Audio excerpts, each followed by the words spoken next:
Morning, Narelle. Good Tyler, morning. how are we?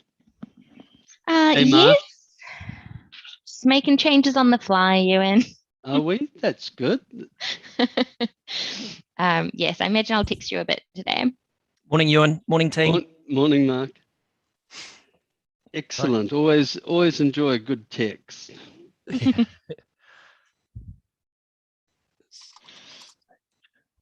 Okay. We need 8 today, don't we? There's a quorum. 7. So council is 7. 7. Wonderful.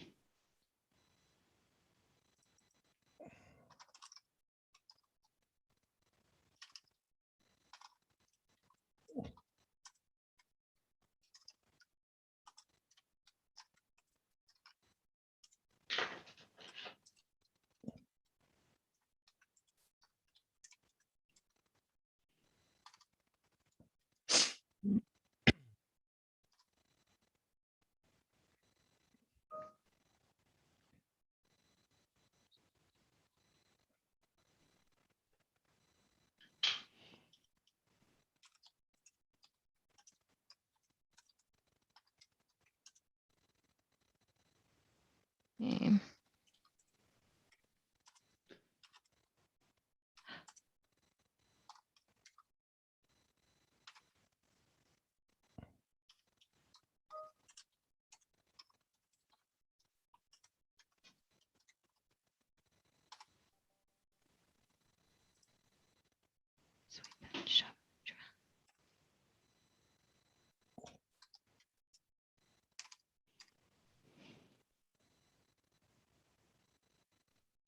Nope.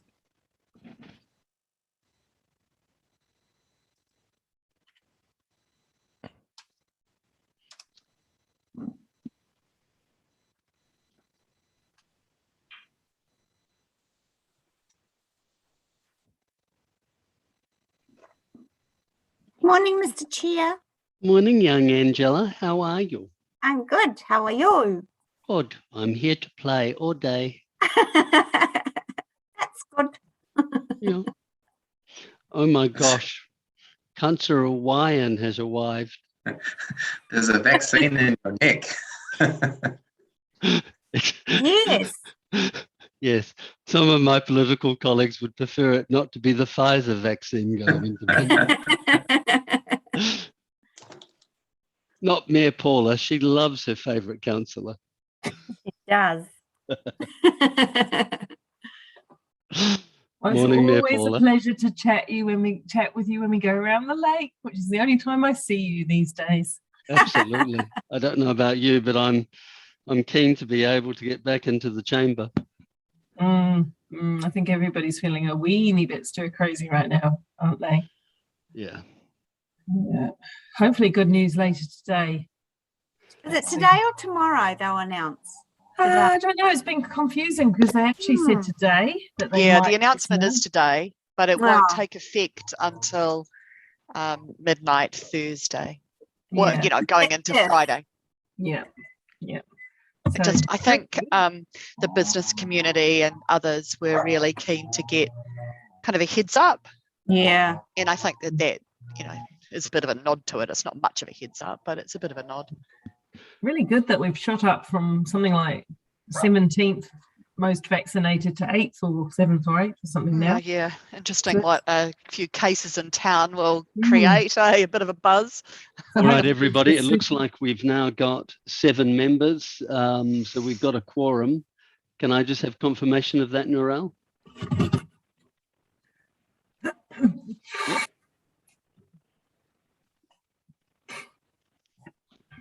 Yes, we have quorum. Wonderful. Well, on that basis, a very warm good morning and welcome to the Hearings and Engagement Committee. I have, first of all, some apologies. I have, well, in fact, just one apology for partial attendance from Councillor Cash. Are there any other apologies we're aware of? Yes, Mr. Chair, this is Mark speaking. I'm sorry, my video is playing up, so I'll be diving in and out, but I will be in attendance. And I also have a webinar to get to at 10 for about 15 minutes, but otherwise I'll be here. All right, thanks, Councillor Mark. That's noted. Thank you. All right, Oh, we've got some. Chair Ewan, Yep. I think Dave, I don't know if he's here, but it sounded like he had grandparenting duties or something or he wasn't able to come for part of this morning. All right. So why don't we note his partial attendance and apologies for that. Cool. Thank you. All right. And on that basis, I'll move those apologies. Councillor Ryan will second. That's very kind. All those in favour say or raise your hand. My hand's raised. Sorry. Wonderful. Those against, the ayes have it.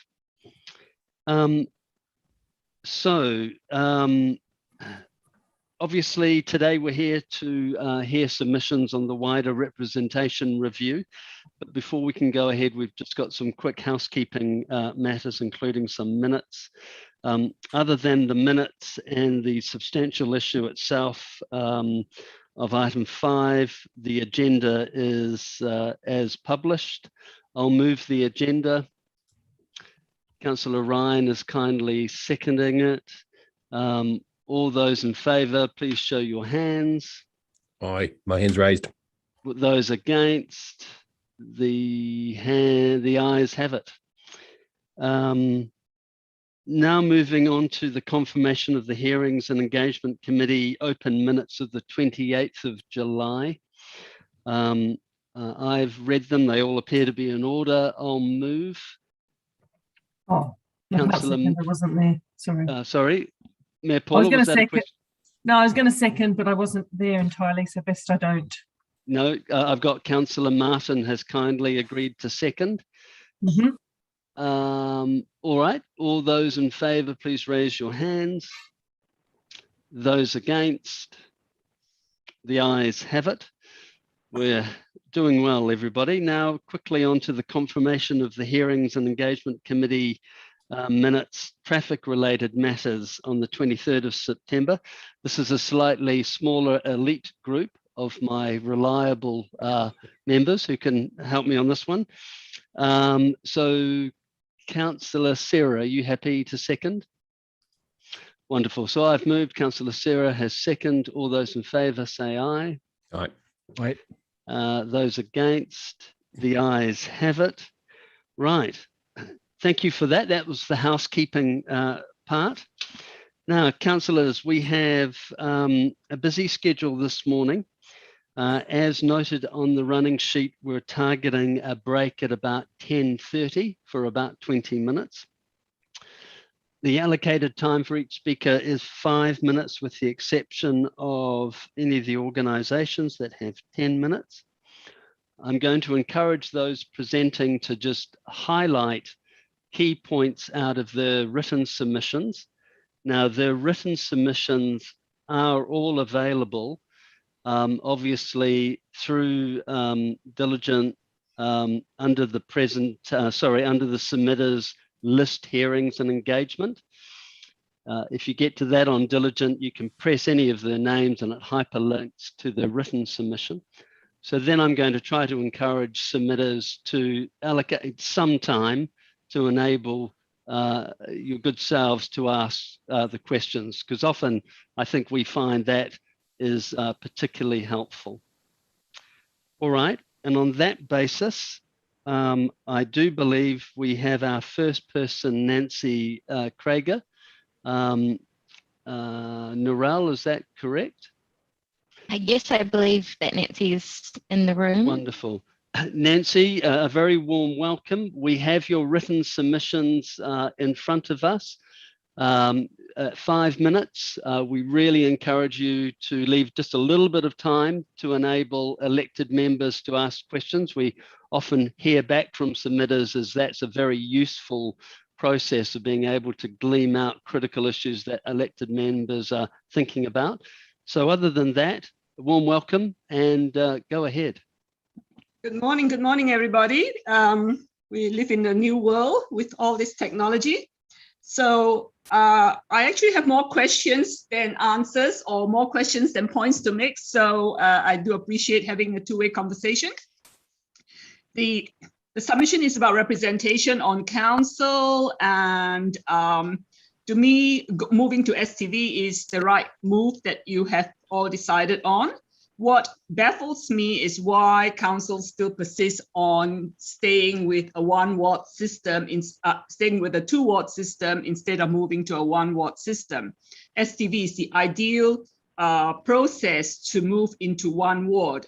Now, to me, it makes no sense because councillors represent Hamilton wherever you may be, whether you are representing East or West, you actually represent all of Hamilton. So why the distinction? And STV makes it easy for a voter to be able to choose the councillors they want to see around the table.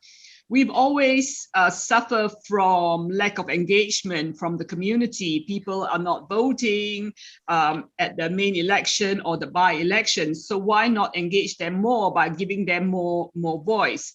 With the previous first past the post system, the only way I can exercise any measure of preference is to not vote for the 6 I'm allowed to vote for in my ward.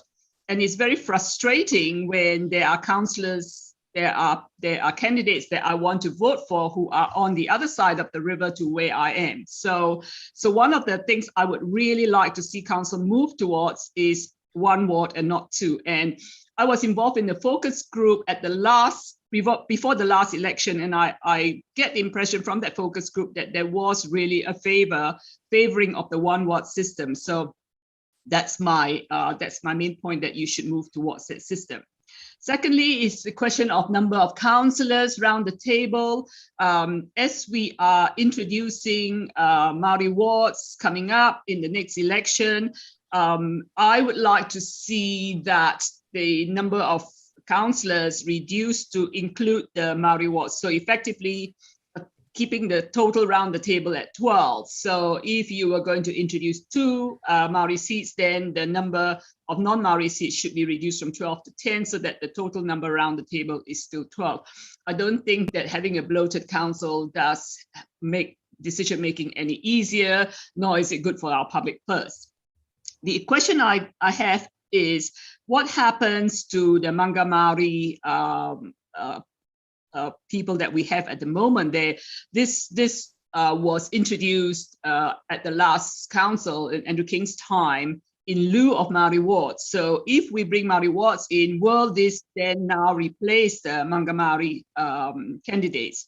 So otherwise, if we don't, we will have 12 councillors, 2 Maori wards, and 4 Manga Maori, making 16 people on decision making, which is very unwieldy. So effectively, as I say, I like to see total of 12, 10 general and 2 on the Maori wards, and then that goes from there. So that's kind of like where I am at, and I'd like to hear from council what your views are on these matters, and what is the likely situation that we might see coming up. What is the time frame for decision making on these different issues? All right, thanks, Nancy. You've got a few minutes, so I see there's a couple of questions. I can quickly answer just your comment about the council purse. Be mindful that if there is 14 councillors, it's the same amount of quantum. So there's a pay reduction for councillors. Right. So going to 12 simply maintains the salary. Going to 14 would see a small reduction. So I've got Councillor Ryan, followed by Councillor Deputy Mayor Jeff on the board. Councillor Ryan. Thanks, Chair. Thanks, Nancy, for your discussion and thoughts. One of the concerns I guess we had was going to a wide 1 ward system, particularly now when we're introducing Māori wards and STV, was the sheer confusion of, say, having to pick out of 60 or 70 candidates. So I wondered what your thoughts were around that. So when you say pick 6 or 7 candidates? No, 60 or 70 as opposed to, say, 35, 40, which has been the sort of traditional Right. East and West. Okay. 60 or 70 versus 30 or 40 actually makes no difference. It's just as many to go through. But what is more important is the fact that I want to see around the table people that represent us. So many times when I look at the list of people on my side of the river, and I think, well, I actually would like to vote that other person to make up my 6, and I cannot because of that. I think that because it's first past the post and because you have to select the person, it makes it difficult. But if you have to rank it, it's a different story. I think it doesn't matter because you can go through the list and you can say, well, these are all potential. And then that reduces your 60 down to maybe 20 or 25 or whatever. And then you can sit down with these ones and then rank them. So I don't see that as an issue. I think that's kind of like a white elephant or whatever the correct terminology is for it. I have one more quick question, if that's right, Chair. I don't know. Yeah, very quick, and then we're out of time, but I've got one from the Deputy Mayor as well. Thanks, Nancy. And the other, I guess, main concern was equity for candidates. So effectively their campaign area has to double, which could prohibit other candidates running. Well, yes and no, because when you talk about the campaign area, you're really talking about signage, because that seemed to be the old traditional way of electing, where you put signage up in your area. So yes, you have twice as much area, so you have to have twice as much signage. But we live in a digital world, and we live in a different way in which one is campaigning. So perhaps the sort of cost involved is not as much. And if we have different forms of electioning, I don't see that as an issue. Thank you. Thanks, Chair. Deputy Mayor Jeff. Thank you, Chair, for your indulgence. And thanks, Nancy, for a very concise, intelligent submission as always. Just a question about STV and the one ward system. Yes. So is your view that for STV to work to maximum efficiency, the one ward system does that rather than the separate wards? Yes, definitely. Because I'm already ranking my preference. So why should I be ranking only my preference for one side of the river? Yeah. I should be ranking my preference for everyone around the table. Okay. Look, thank you very much. Thanks, Chair. No problem. Thanks, Nancy. Thanks for your time today. My Appreciate pleasure. it. Colleagues, I stumbled at the first hurdle and I forgot to get Becca to introduce the report. So please forgive me. I'm now going to ask Becca just to do a bit of a quick introduction. I also know we have Dale on standby and Julie on standby for any specific questions. Becca, sorry, that was my error. Over to you, please.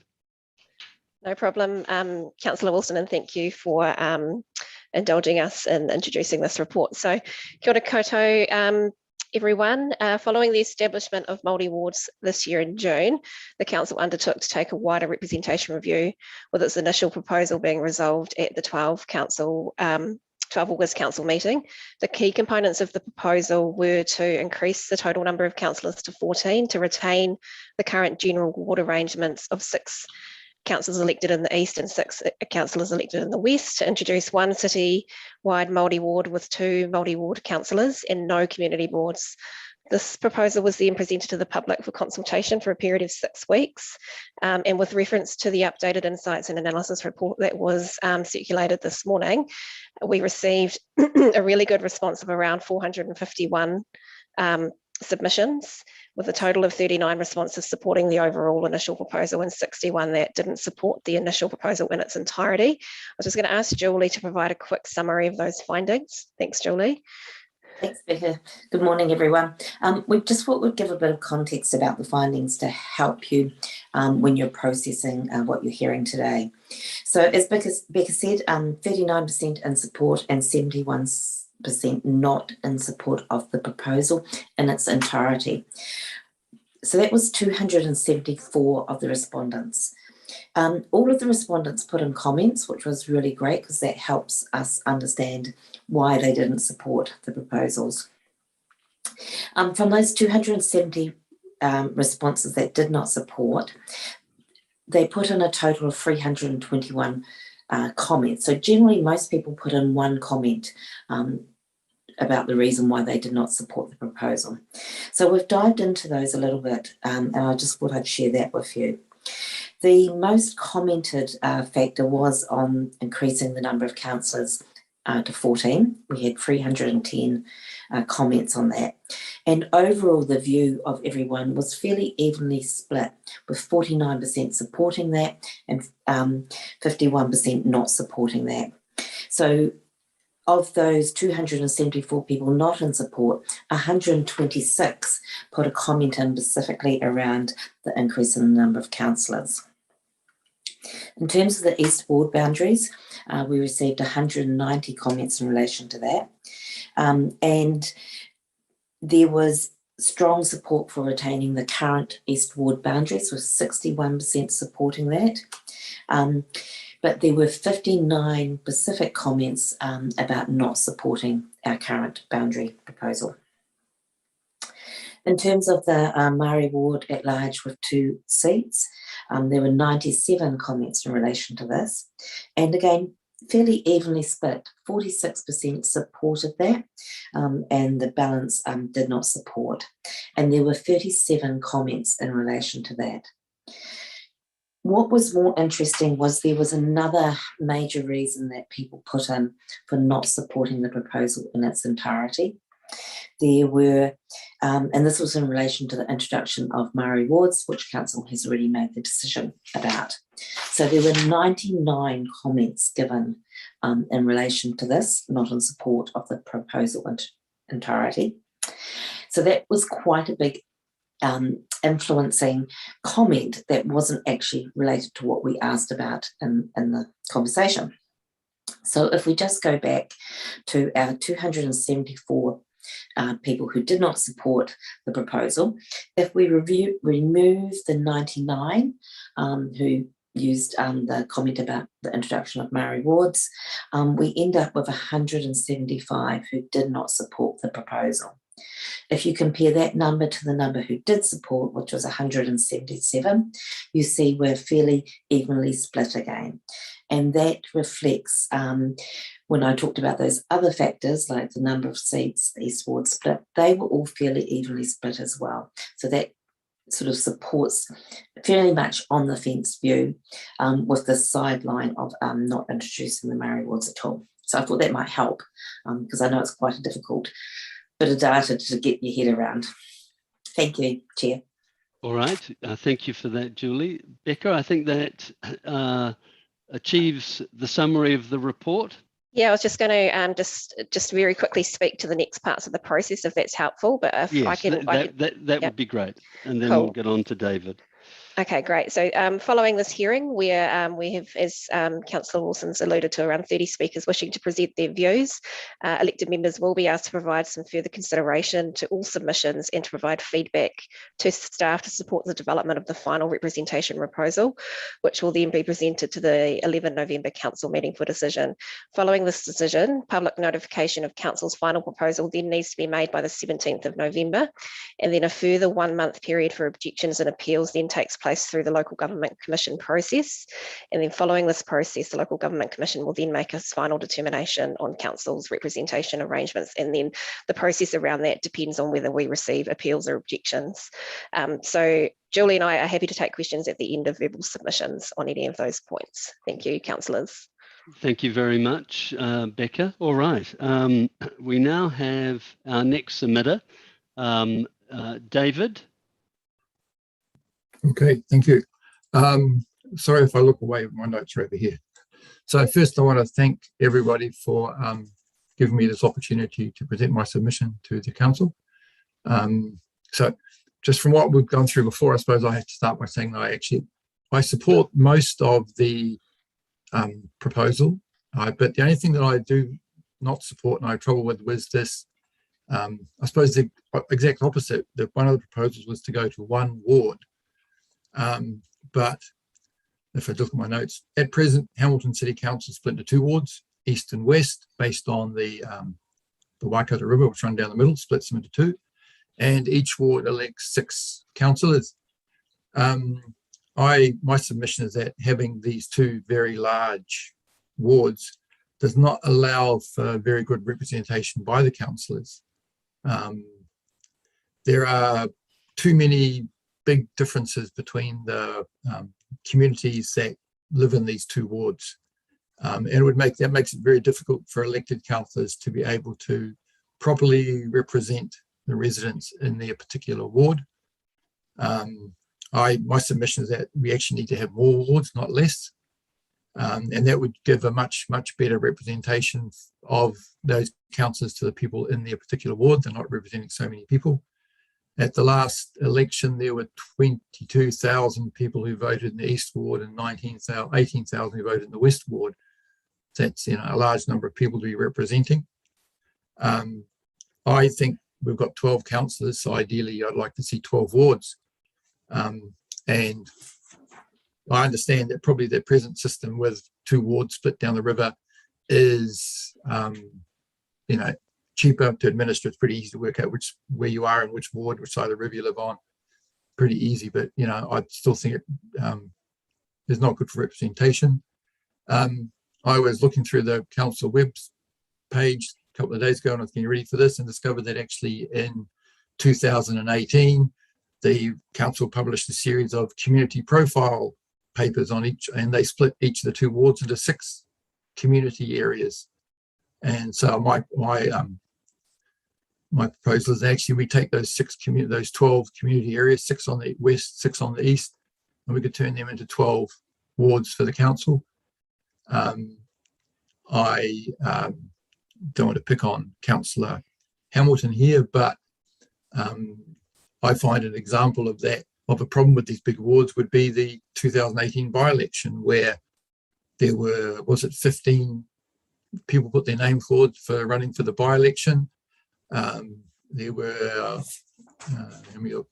just under 13,000 people voted, and because of the number of people who were standing, Councillor Hamilton got 15% of the vote, just under 2,000 people. Hardly call that out of a representation for the people in his ward, but it's not his fault. It's just the fact it's a huge ward. Large numbers of people wanted to stand for the by-election, therefore there were lots of people to choose from. I think about 4 or 5 people got over 1,000 votes each. So I think that if we had smaller wards, we'd have less people wanting to run for the council in the by-election. Therefore, whoever gets elected would have much better representation for the people in their ward. There are, like I said, there are big differences. If you look at those community profiles, there are big differences between, I live in Hamilton East, big differences between the east side of the river, between the northern part of the east side of the river and the southern part or the central part. If we had smaller wards, then councils would be able to represent their people better. So my proposal, or my submission, that's the word, is that we change to having more wards, preferably the 6 each side, the 12 based on those community profiles, and we have 1 councillor from each of the 2, each ward elected from that people in that ward. All right, David, look, thank you. Your time's nearly running out. I've got 2 questions from elected members. I've got Councillor Mark, followed by Councillor Sarah. Councillor Mark. Thanks, Chair. Thanks, David, for your submission. So let me get this clear. You're suggesting that we break the 2 wards into 6 geographically smaller wards. Is that right? So it will be geographically arranged. Yeah, so will be a total of 12, 6 on each side of the river, based on the community profile wards that were set up for the community profile in 2018. Yeah. Okay. All right. Thank you. I appreciate it. Thanks for your submission. And Councillor Sarah, it took me a second to get off mute. Go ahead. Thanks, David, for taking time to give your submission. In terms of more localised representation, I'm interested in whether you gave consideration to community boards, which is something that some other submitters have raised, where they've suggested there's a community board for each of those areas.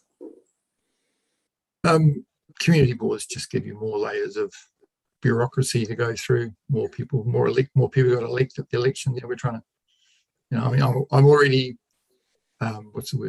aware that, by going to system that I propose probably ends up costing more with the elections, because there's more complexity in working out which ward people are in, which side of Grey Street are you on, depends on which ward you're in, sort of thing. But I think I'm more interested in the idea that the councillors are the people making the big decisions, and you're the people that need to represent. You're the representatives of your particular ward, and it's a bit hard. Think about water meters. If you're a East Hamilton ward representative, how do you work out with water meters depending on the different demographics of all the different people in your area? Thank you. Cool. Thank you. All right. Well, thank you, David. I don't see any other questions. So thank you for your submission today. We've got the written submission, and thanks for your feedback. Thank you. You're all welcome. Have a good day. All right. Narelle, I understand we've scared some people off, and so there's currently a bit of a gap. Could you give me an update? So I believe all of the submitters have been provided or have been requested to come in 10 minutes before their speaking time. So we do not have anyone currently, which would mean I think that we're into that next block with Jackson Fankhauser. So potentially need to take an unexpected additional comfort stop. All right. Well, that's always good. So why don't we have a quick bathroom break and target, say, 10:05, which is when Jackson Fankhauser was expected. All right. So let's reconvene at 10:05. We have tried to do these blocks so that we didn't have this occurring, but unfortunately, sometimes it just still does occur. Cheers.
All right. Thanks, everybody. We have Jason Howarth has joined us. Jason, a very good morning. Nice to see you again. Good morning, Councillor Wilson. Good to see you. Yep, we've got your written submission. We've allocated 5 minutes for your presentation. Please leave a little bit of time for some questions. Just check with governance. We've got enough people back. Yes, we have quorum. Perfect. Yes, we have quorum. Yeah. We have quorum. Go ahead, Jason. Morning, councillors, and thank you for the opportunity to speak today. My submission is essentially around the equality of the vote in terms of having 2 Māori seats and the 6 proposed ward seats. My concern is around that people who are on the Māori roll will now only have 2 representatives, or only be able to elect 2 representatives, yet those who remain on the general roll will still be able to elect 6 councillors. And to me, that creates an inequality situation. As I put in my submission, there have 2 people, Jane and John, both living at the same address in Hamilton East. And after, should the current model be put forward, John only can vote for 2 Māori ward candidates, while Jane can still vote for the original 6. So I think there's an equality situation. And then if you look at it a bit further, if it's based on race, we start getting into a really awkward scenario around accurate representation between those on the general roll and those on the Māori roll. And I really want to talk about how we can make that easier, and that's in terms of still retaining geographic representation in terms of East and West wards. And anybody who lives in the East or West ward, as we currently have, can vote for an East or West ward councillor. Then I think what we should do is actually take 2 seats off the system, so 1 from each ward, and make them city-wide seats, and then and still have the 2 Māori seats. So essentially what I'm proposing is 5 councillors each ward, plus 2 Māori seats, as well as 2 elected at-large seats, which I think should create a bit more diversity. Those 2, and how we'd look at it is that if you're on the Māori roll, you'd vote for the 2 Māori seats. If you're on the general roll, you'd be able to elect the 2 city-wide seats, but both rolls should be able to elect 5 representatives in their local area. And essentially increasing the representation from the current 6 that we would have to possibly 7 or 8, or possibly 7 if you're on the general roll or Māori roll. So it may sound a little bit sort of confusing, but I've put it in my final paragraph there. I think we can get an equality of the situation, that we can actually have everyone represented by 7 representatives, rather than just either 2 if you go for a Māori seat only roll option, or 6 if you are just a ward councillor system. So it's about increasing the representation around council, and as well as ensuring that there's an equality of vote depending on what role you're on.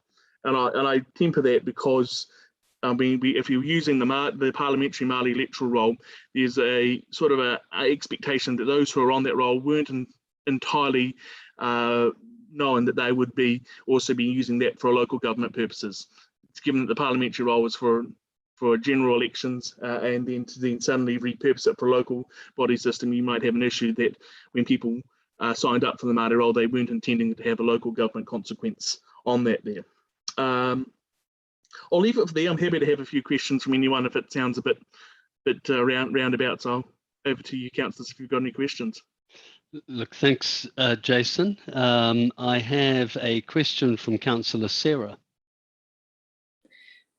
Thanks, Jason. My question is, do you think there's any risk with the changes that are already occurring with STV introducing Māori wards, and then the potential for a local government review changing things? Do you think there's risk of right now adding extra confusion?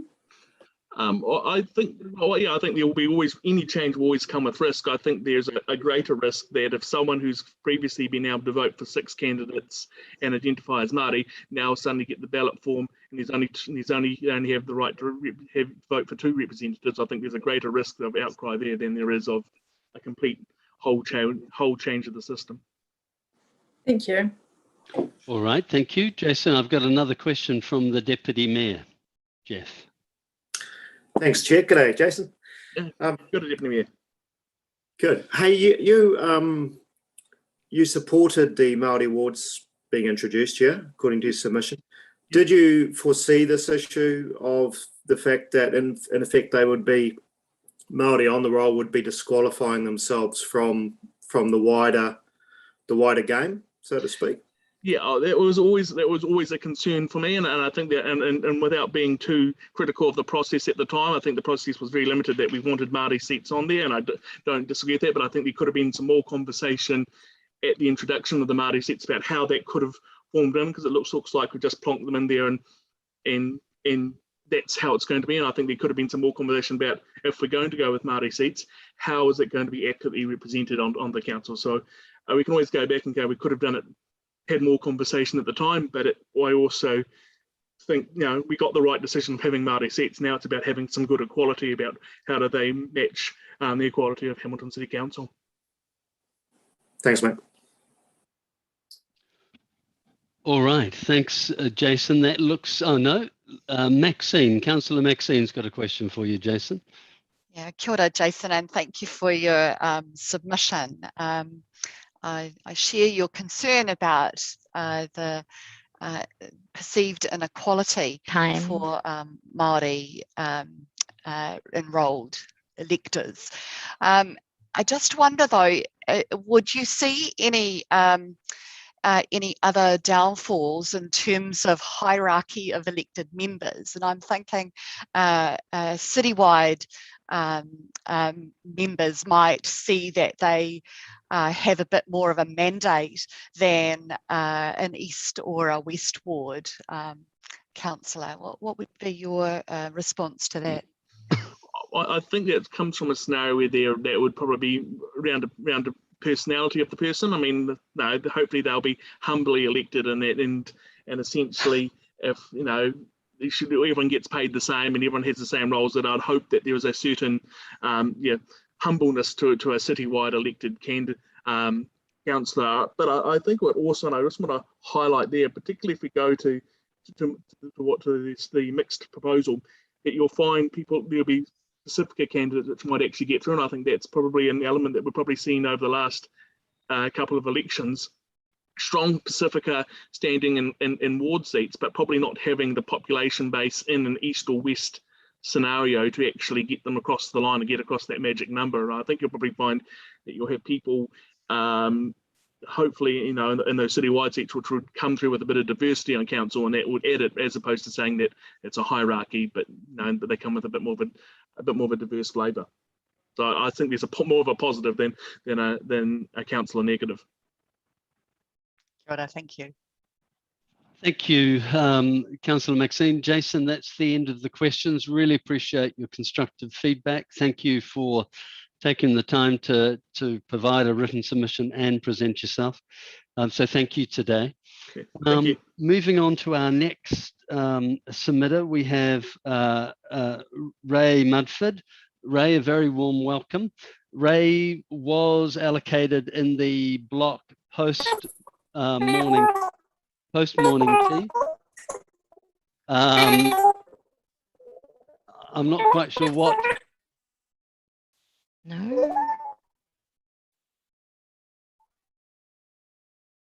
Oh my God, I have to unmute.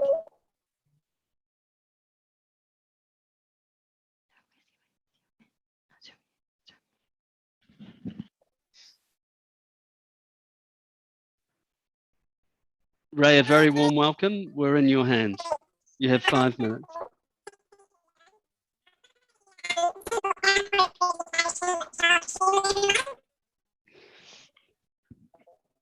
Unfortunately, Ray, there's something at his end. Yeah, something seems to be.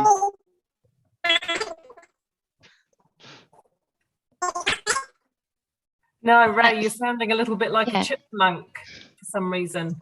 There's something with your sound. Sorry, Ray, we can't. Sorry, Ray, we can't hear you. Right, Narelle, I think what we need to do is reach out to Ray via phone, let him know. We could mute him currently, and do we have the next person, please?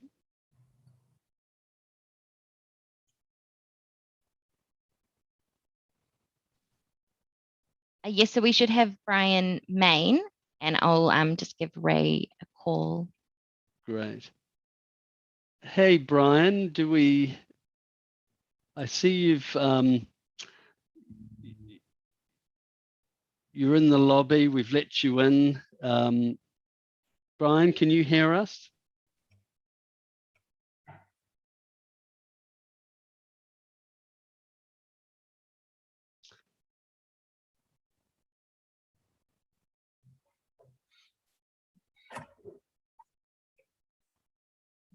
Colleagues, please bear with me as we work our way through this process.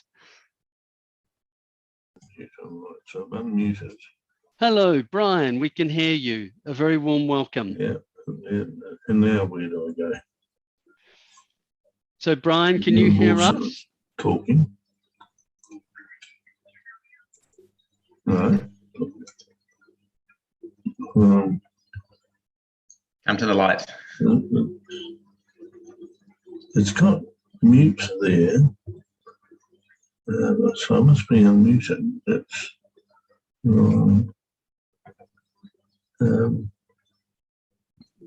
Brian, I good mean, morning. I can hear the voices, we but can I hear can't, you. You know, not loud enough. I can barely hear them.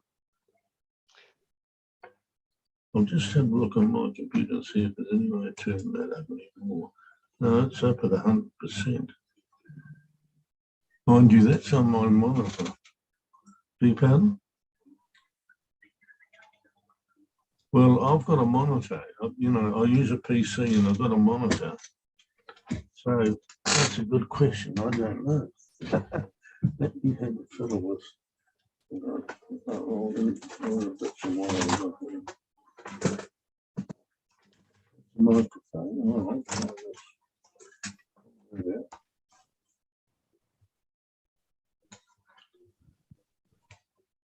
We're just going to give Brian a few more minutes to see if we can correct. You're quite Brian, right. Yep. All right. I see Brian is still having difficulties. He's talking to me. I see Brian's having difficulties. Yeah, right. Brian, we can hear you very well. We can hear you well. Okay. Speak 5. So I wonder if you would consider starting to make your presentation. We can certainly hear you. Okay. Now, and can you see me? We can't see you currently, but that's okay. Do you want to see me? That would be wonderful if we could give. Okay, so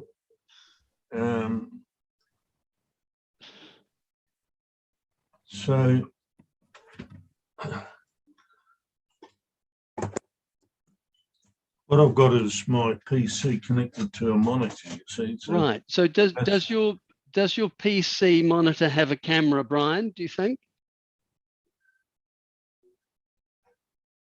If it is, I can't see one. I've never done this before, so. Well, you're doing really well. So you're doing well. So let's just go with the voice. Yeah. Okay. Because we can all hear you, and we're really keen to hear from you. We do have your written submission. Yes. So okay. Well, feel free to kick off, and we're all listening. So it says start my video, but I just say later, right? I don't want. Well, if that's an option, you could press on that. Okay. So are you there, Phil? Can you hear me? All right. I can hear. We can hear you, Brian.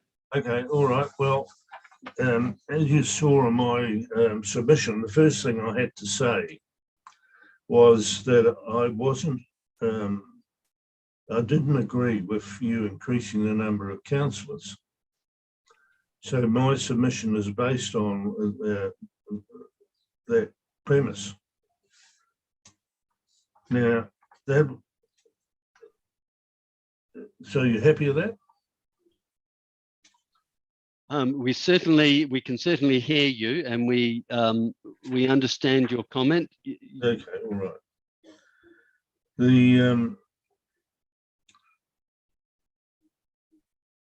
I'm just looking at my submission there. So if you agree with me and you don't have an extra 2 councillors, what will you do with the 2 councillors you have to abandon? How do you get rid of them?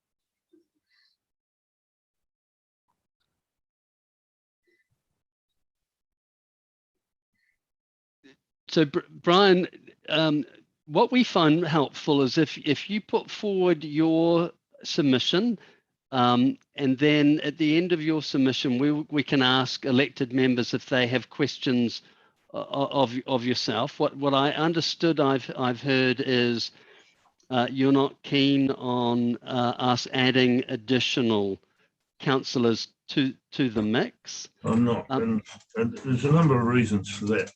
So maybe you should expand on those so we can understand the reasoning for your position. I don't want the 2 extra councillors for 2 reasons. One is someone's going to have to pay for 2 extra councillors. Secondly, currently at the moment, even though I'm on the west ward, I don't know what my expectation from my councillors. In other words, if I want to address council, normally I'm talking in addition, in the past, I've always talked to the whole council because as far as I'm concerned, the issues I was raising to do with the whole council on my west ward. But for example, Kahikatea Drive has an extension, and when you get to the extension, you turn right or left, you turn right to go into Greenwood Street. Now, if you live in Dinsdale as I do, and you try to get through that gap, it's bloody near impossible. In fact, if it wasn't for the bunning lights, you'd never get through that gap. So you wait there, and when the bunning lights change, there's a bit of a gap and you can slip in. Now, I would argue, if I was talking to my West representative, that first of all, anyone coming up Greenwood Street and wanting to turn into that extension should not be able to turn right, because if they want to go to the green dump or someplace like that, there's other ways no longer to get in. So there's no reason to turn right there. And what happens is you're just about to find a gap and someone comes up and wants to turn right and it all stops again. So that's the first thing. Second thing is there should be, in fact, Laurie Pillings, who owns all that land around there, told me that the council are going to put in a roundabout there and have a road going from that roundabout right up the back towards. Now, Brian, I'm trying to be helpful here. Today's a real opportunity to talk about the wider representation review. It's not the time to talk about broader concerns you may have with transportation, etc. Well, I'm just trying to give you, there's an example of that's the only time that sort of thing I'd ever talk to my West representatives from. So what I'd like, if you're going to have this reorganisation, is a clear commitment by all the representatives of what I can, as a citizen, expect from my representative. Right. So I know exactly what and I've never seen that. Right. The other thing is,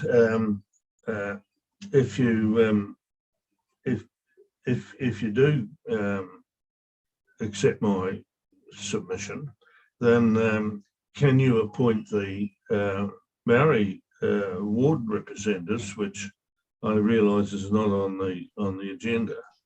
There's no question about that. You've made that decision. We are at time as well, Chair Wilson. Thank you. Carry on, Brian. If you could bring up your last point. Those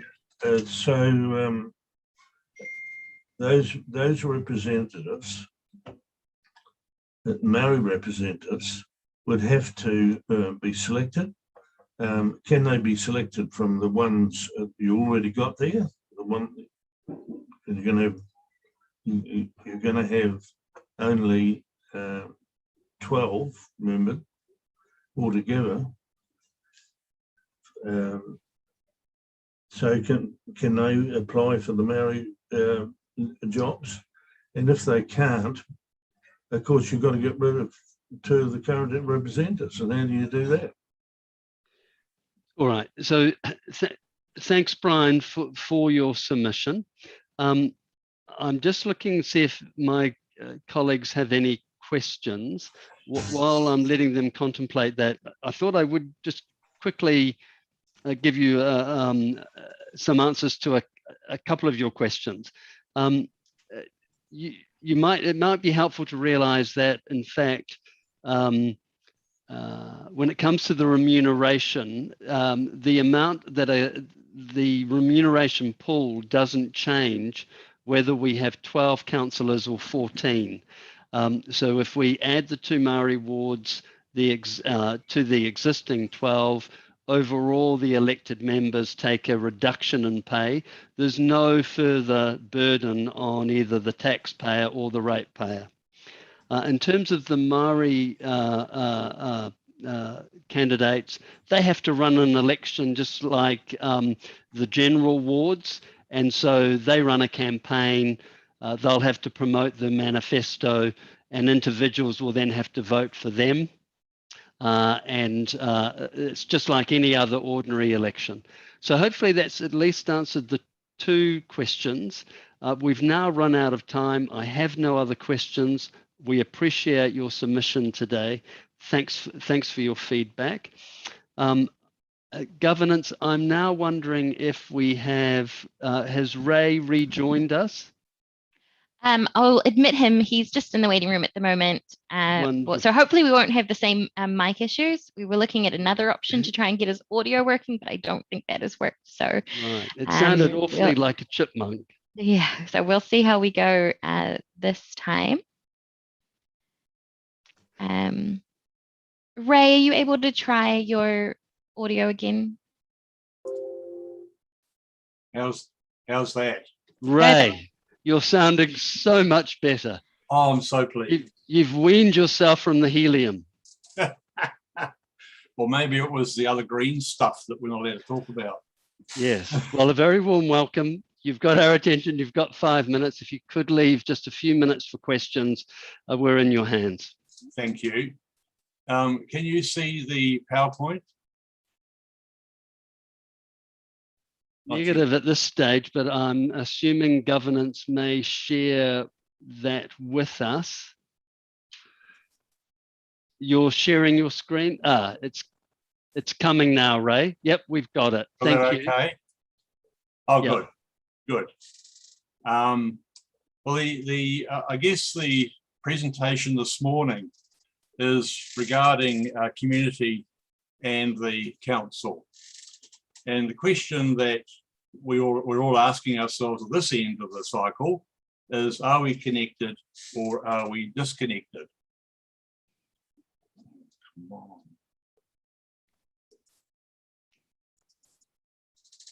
The ward system from our perspective currently divides us. And we think that the river, in fact, should unite us. And therefore, we should be having 1 ward, not 2. Because one of the dilemmas that we have is that the majority of the population lives on the east and actually works on the west. And so there is no affiliation to one side of the river or the other. Therefore, the river actually connects us.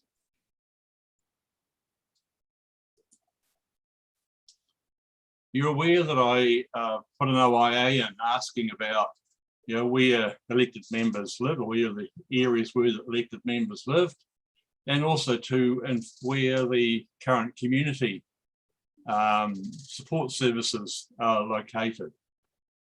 And this is the response that I got from council, which is excellent.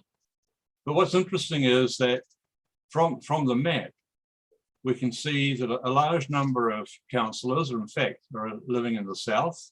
We have one in the north, a few on the west, and a few on the east. And the community centres, primarily, the larger number again are in the south, with actually no representation up in the north at all. Yet some of the issues that we see in terms of current representation is that 1/3 of elected members actually live outside the ward they represent. We don't see any regular councillor conversation with the community or the neighbourhoods. We see too many council meetings and briefings that exclude the public input. One of the phenomenons, I guess, with you know, the 10-year plan and other such plans is that staff have months to prepare the material and rely too much on tick the box method to get the response from the community. Councillors have weeks to discuss, and we, the people, get a few minutes to present, and really it's not a conversation at all. So what we're really looking for is conversation. We're looking for us to be able to, together, work through enhancing Hamilton as a community. We also wonder whether councillors do not listen to us, because when there are submissions, there are, in some cases, the majority of those who reply are maybe opposed to the particular initiative, and that's ignored and the initiative carries on, and we wonder why. We're really asking for a return to a robust democracy. So in simple terms, we see democracy broken. In one of the papers provided by council staff, they show this map, which is the 3 representative areas.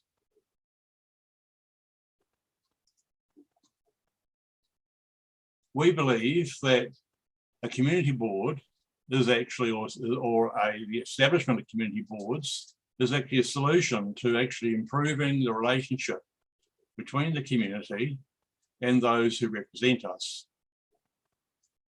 The interesting thing is that the legal framework already exists. That box is ticked.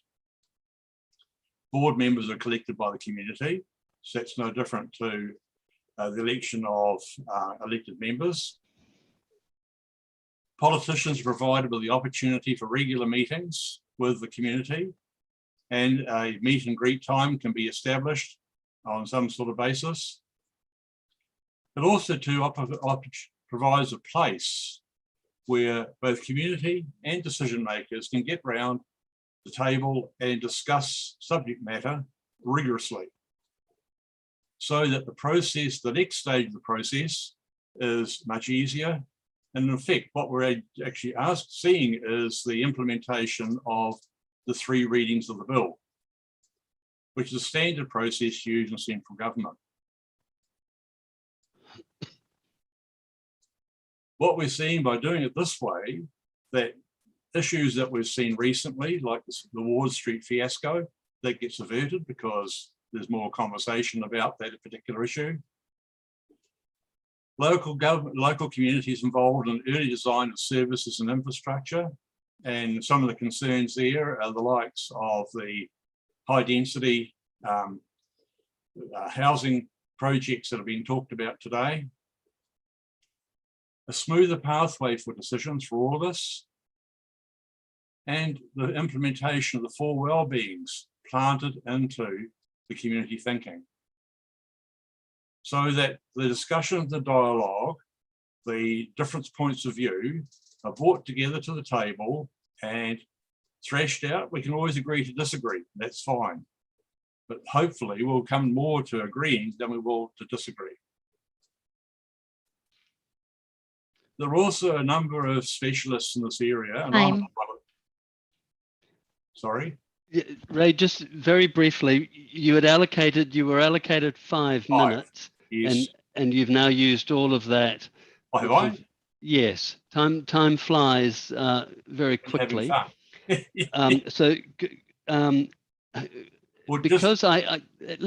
Because we have nobody currently in the waiting room, could I ask you in the last 60 seconds to sum up your salient points, and then I have 3 questions from my elected colleagues. Sure. So could we, go ahead, Ray. Sure, thank you. I hadn't realised. There are people both in our community and wider who are advocating the implementation of community boards across the country, and those are listed here in this PowerPoint. Also, there is Mike Reid, who I guess you all know, has made a report in August 2021. It's very, very recent, who again is advocating the implementation of community boards and the benefits that go with it. So what we're proposing is one board, community boards, and that these boards be established by part of the 2022 local government election, and that public consultation decide the final boundaries for each of the wards, of the boards. All right, Ray, thank you. I've got to bring that to an end. I have Councillor Maxine, Councillor Angela, Mayor Paula, and Councillor Gallagher for questions. Go ahead, colleagues. Councillor Maxine. Kia ora, Ray. Thanks for your presentation and the really thorough manner in which you've gone about it. You can obviously see that there's a lot of thinking gone on behind it, and possibly more than what a lot of the rest of the community have done in terms of their knowledge of community boards. How do you see that level of understanding being shared amongst the community, and therefore getting their buy-in for that?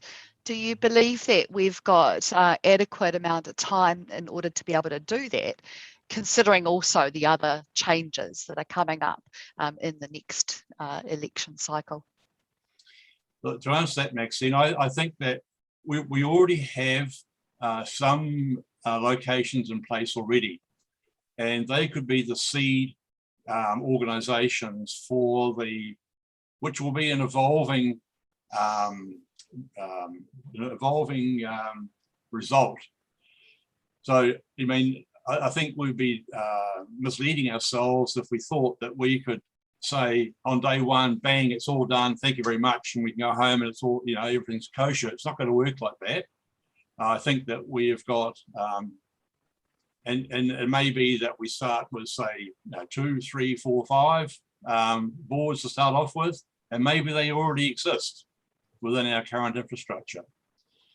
And those people, the people who are running those boards, know parts of the community and are able to communicate with them probably on a very regular basis.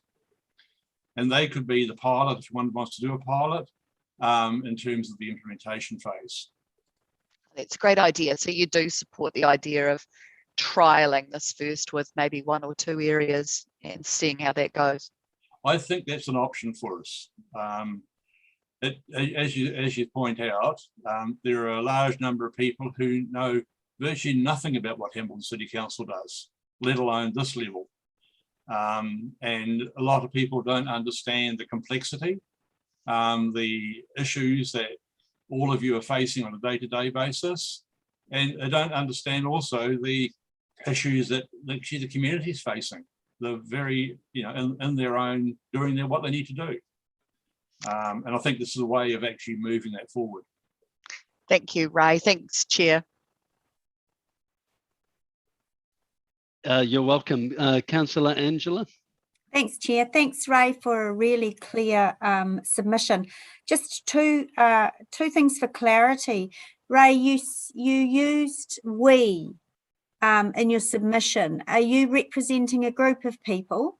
Yes, I am. There are a number of people who I communicate with on a regular basis. Right. And this is the feed. This is not just me. This is the general feedback that comes back Okay, so it's a group of residents. It's not a formal organisation that No, you would it's a know group of. of residents. Okay, yep, no, that's great.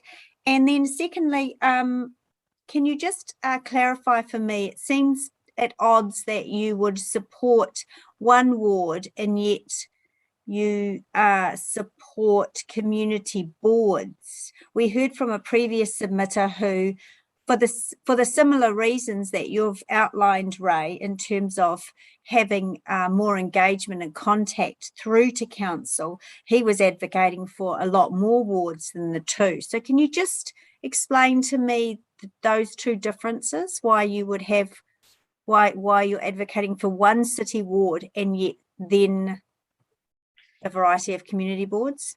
Well, I guess it's a step process.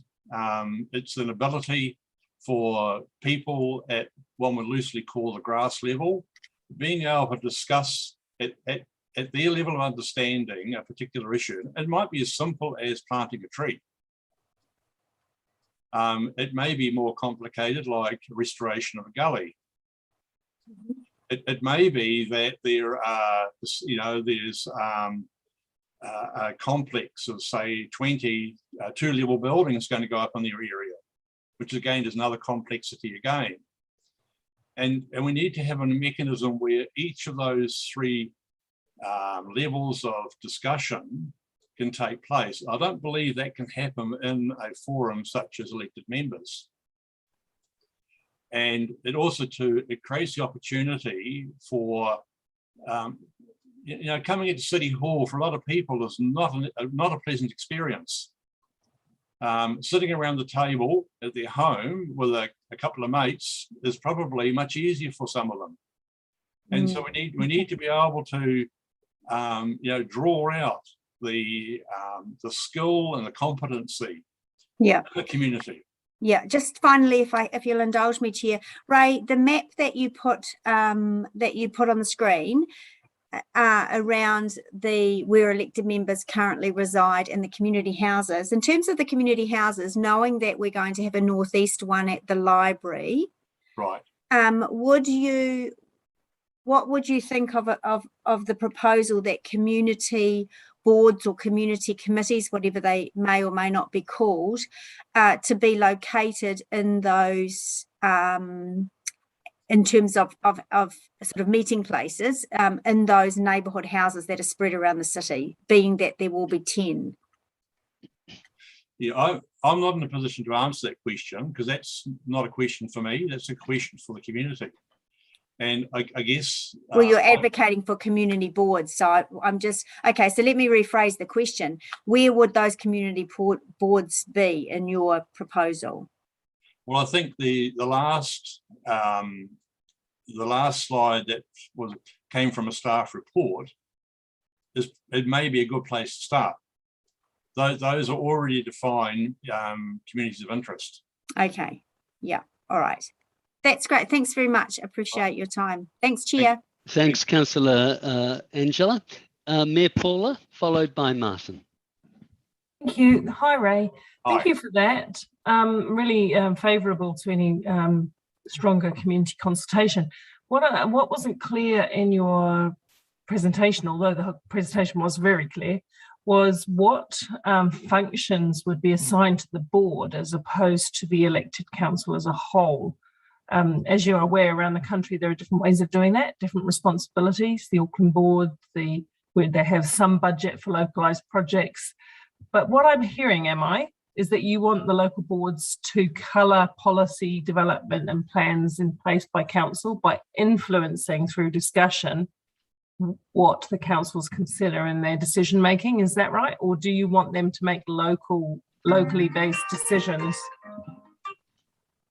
Right. If to answer a specific on that one, currently how we perceive it is that staff are spending, as rightly so, a lot of time preparing proposals, and those proposals come to the community well into their develop phase. If we're able to have a process whereby the community at large can actually be at the ground stage, the formation stage of a lot of these proposals, then I think we would find that a lot of them would actually go through a lot smoother. And they'd be probably more robust. Well, certainly the opportunity to be more robust because the community is now engaged and had a say on those matters. Does that answer your question? Yeah, I think so. I think the devil's in the detail, but I think you have partially answered that question about what the function of a community board would be. That's where I was thinking. So thank you for that. Well, at the end of the day, the elected members are the legal governing group. A community board cannot be that. All right, thank you. Sorry, Mayor Paula, had you finished? But there can be delegated responsibilities and even budget in some instances. So I was just thinking through that space, but thank you. Thanks, Ray. Look, I've got Councillor Martin to follow with the last question, Ray. Thank you. Yeah, sorry, and the excellent submissions. You've done I think I call a deep dive into a whole lot of stuff, and I appreciate that. Just two quick questions. One, legislatively, community board members are paid. Presumably that would just come under the whole council pool of salaries. I can't answer that question, Martin. I mean, that's certainly a legal issue that I guess has already been defined. Sorry, but you would anticipate that the community board members would be obviously paid appropriately. I would suspect that there's some remuneration going that way. Yeah, sure. Just can you, in terms of boundaries, how many? That was a very fascinating diagram you put up, map. Are you looking at three community board areas, or what's the numbers again? Well, again, I think that depends on the complexity and diversity of communities. See, I think about, where I live, which where I live. Yeah. And this area is actually quite diverse. You've got Endley at one end of the spectrum, and you've got other other what do you call them, groups of with different demographics than Endley has got, and somehow we need to be able to address both those groups. And the final question in the time we've got, and I take your point about the limited time, in terms of the interaction on this one, given that, there's huge local government reform potentially in the wings, the next term of council may be a transition term in terms of what local government does. Do you see any merit in council, potentially the new council, looking at a pilot program in terms of a community board, if it didn't go the whole hog this time, of at least in the next term looking at some sort of establishing some kind of pilot program for a couple of community boards? I do. I think, if one tries to forecast government's mind, clearly they're thinking centralist at the moment, but and if that means centralist, that means less local governors than we have at the moment, which means that I think that community boards will have a greater part to play than perhaps the one way perceive them today. No, thank you very much. That's great. Thank you, Mr. Chair. You're welcome, Councillor Martin.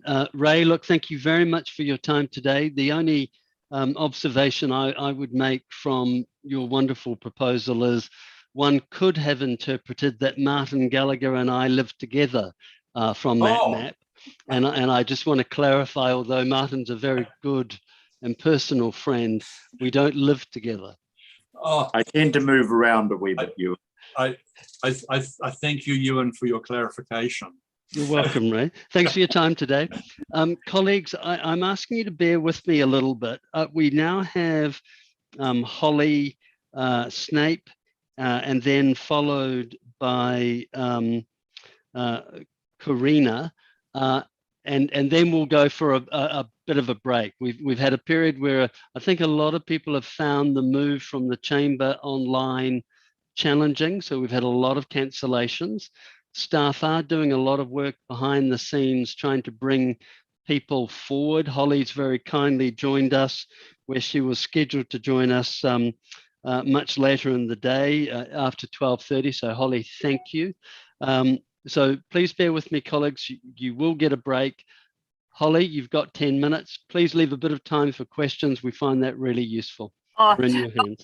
I'm not going to talk too long at all, so you'll definitely get time. I want to absolutely support what Ray was saying. So thank you, Ray, for your submission. And I want to give an advance apology in case you suddenly hear wrestling dogs. I've got a couple of foster puppies at the moment, and they've just woken up. So I'm a little bit concerned, but I have dog treats to throw at them if I need to do some distraction work. But let me jump into this. First of all, thank you for the opportunity to speak today. I'm going to try and share my screen because I have a small presentation for you. Is that working? Yes, we can see that, Holly. Fantastic. Awesome. So yeah, thanks again for letting me come in and speak today. I really do appreciate it. And I really appreciate that the council is taking time to ask for feedback on the representation review. I am passionate about the democratic process. And as I'm sure many of you are aware, I'm quite passionate as well about voices of those not always being heard in our community, having an opportunity to be elevated.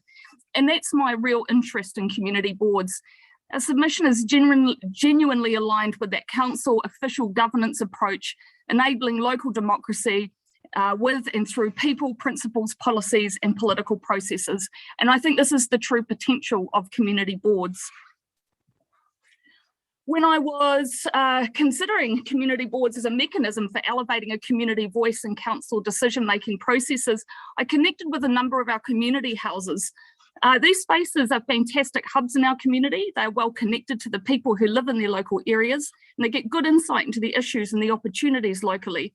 So I initially thought, can these facilities provide the platform for elevating that voice? But the reality is these organisations are great partners in the process, but they're not elected into their roles. They're not employed to be the voice of the community. And in fact, many are so busy with day-to-day service provision that finding the time to do justice to localised advocacy on behalf of a community is not always possible. Community boards would have the dedicated time to undertake that work, and we anticipate this will be done in support of the community houses in each of the designated communities. I'm sure you'll appreciate all the localised pictures. I spent a bit of time trying to pull together some images to reflect what it is I'm trying to say, but it also showcases what a beautiful city we live in. We see community boards as that connection between the elected councillors and grassroots community. Community boards can support council responsiveness to community needs, drive the progress of the four wellbeings, promote participation in local democratic processes such as voting and submissions, and provide an integrated, deep connection into local communities. And this is particularly important in areas where representation has been light and where participation in the democratic process has been minimal. These communities are invariably poorer, often with larger populations of Pacific peoples, Māori, migrants. They're often in the older neighbourhoods with poorer quality housing and higher numbers of rental properties. They're not generally the faces we see represented at the council table, but they should be, and they're very directly impacted by the decisions made at the table, but they don't easily see a pathway towards it, and community boards can be a pathway.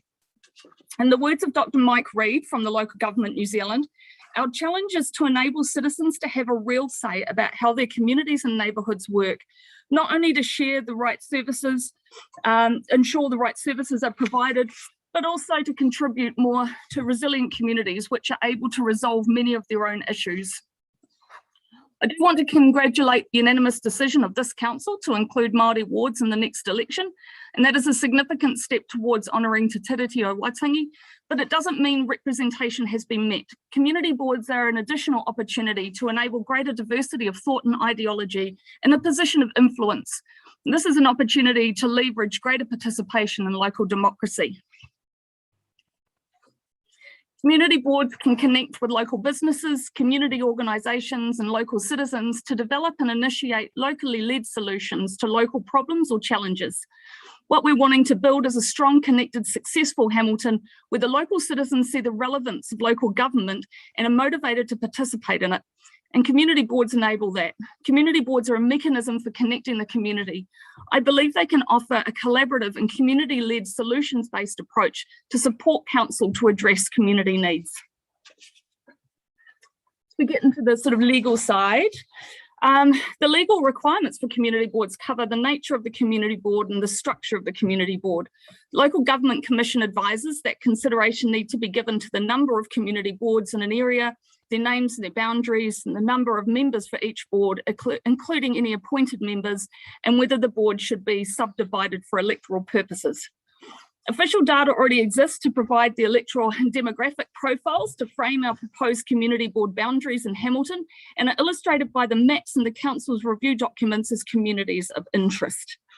If we look at the map of Hamilton City, and in particular the neighbourhoods that the council has already identified as communities, we can extrapolate which of these communities could benefit most from the representation and support of a community board.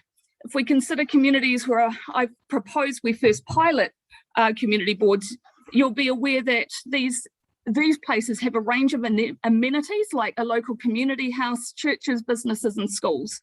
They also align with the highest levels of deprivation that I spoke about earlier. Just going to skip to here. Cool. We recommend community boards are centred around these clusters. So I think from memory, the first ones that we thought would be really relevant would be in the West Area 6, so down the bottom around the Melville sort of Beta Peacock community, up in the Puketi sort of space, over in the Enderley Fairfield space, and the Norton Crawshaw type area. In terms of their constitution, every board must consist of at least 4 elected members and no more than 12 members in total, with the number of any appointed members to be less than half of the total number of members. This opportunity to appoint some members enables the council and community to consider representation of diversity, which is not often achieved through straight election processes. I want to finish by letting you know I didn't make the submission on my own. I have been working with others who are also passionate about the establishment of community boards, and in particular a number of the community houses who are keen to see us progress to enable greater democratic participation of their neighbourhoods and enable more autonomy of grassroots community action to build communities and address local issues. I urge you all to consider the potential value that community boards bring to Hamilton City, the connection to flex roots of our neighbourhoods, the opportunity for local citizens to envision and initiate local solutions to local problems. And now is the time for community boards in Hamilton City. And that is my... Holly, perfectly timed. You've left lots of time for questions, and surprise, the whole screen is lit up with would-be councillors wanting. That's intense. Yeah, I'm going to choose my favourite, Chair of Finance, Rob Pascoe. Oh, hey, Rob, how are you? Yeah, hi, Holly. I didn't realise, Chair Ewan, that I was a would-be councillor. I thought I was currently A1, but that remains to be seen. Thanks, Holly, for the detailed submission, and it dovetails very well immediately after Ray's one, which was also focusing on community boards. I just wondered in your carving up of Hamilton into the various areas, whether you've taken into account the population or whether... Yeah, so if you look through the population, there is some variance, but the clusters are relatively similar from memory. I'd need to go back and look at the numbers, but you know, with 2,000 or 3,000 sort of difference largely across those areas. I think for me, more specifically, it's kind of about the community of interest more than anything else. What are the similarities, the shared issues, the commonalities that would benefit the most from representation of a community board? But I think that we need to consider all of that when making a decision about how it gets carved up. Okay, you don't think the 2 current wards that we've got with councillors rather than community work in terms of getting that coverage over the various demographic groups? I think the council does a fantastic job at what it's intended to do. And when you're working in a larger city like this, it really is about being strategic and looking at how you make some of those high-level decisions.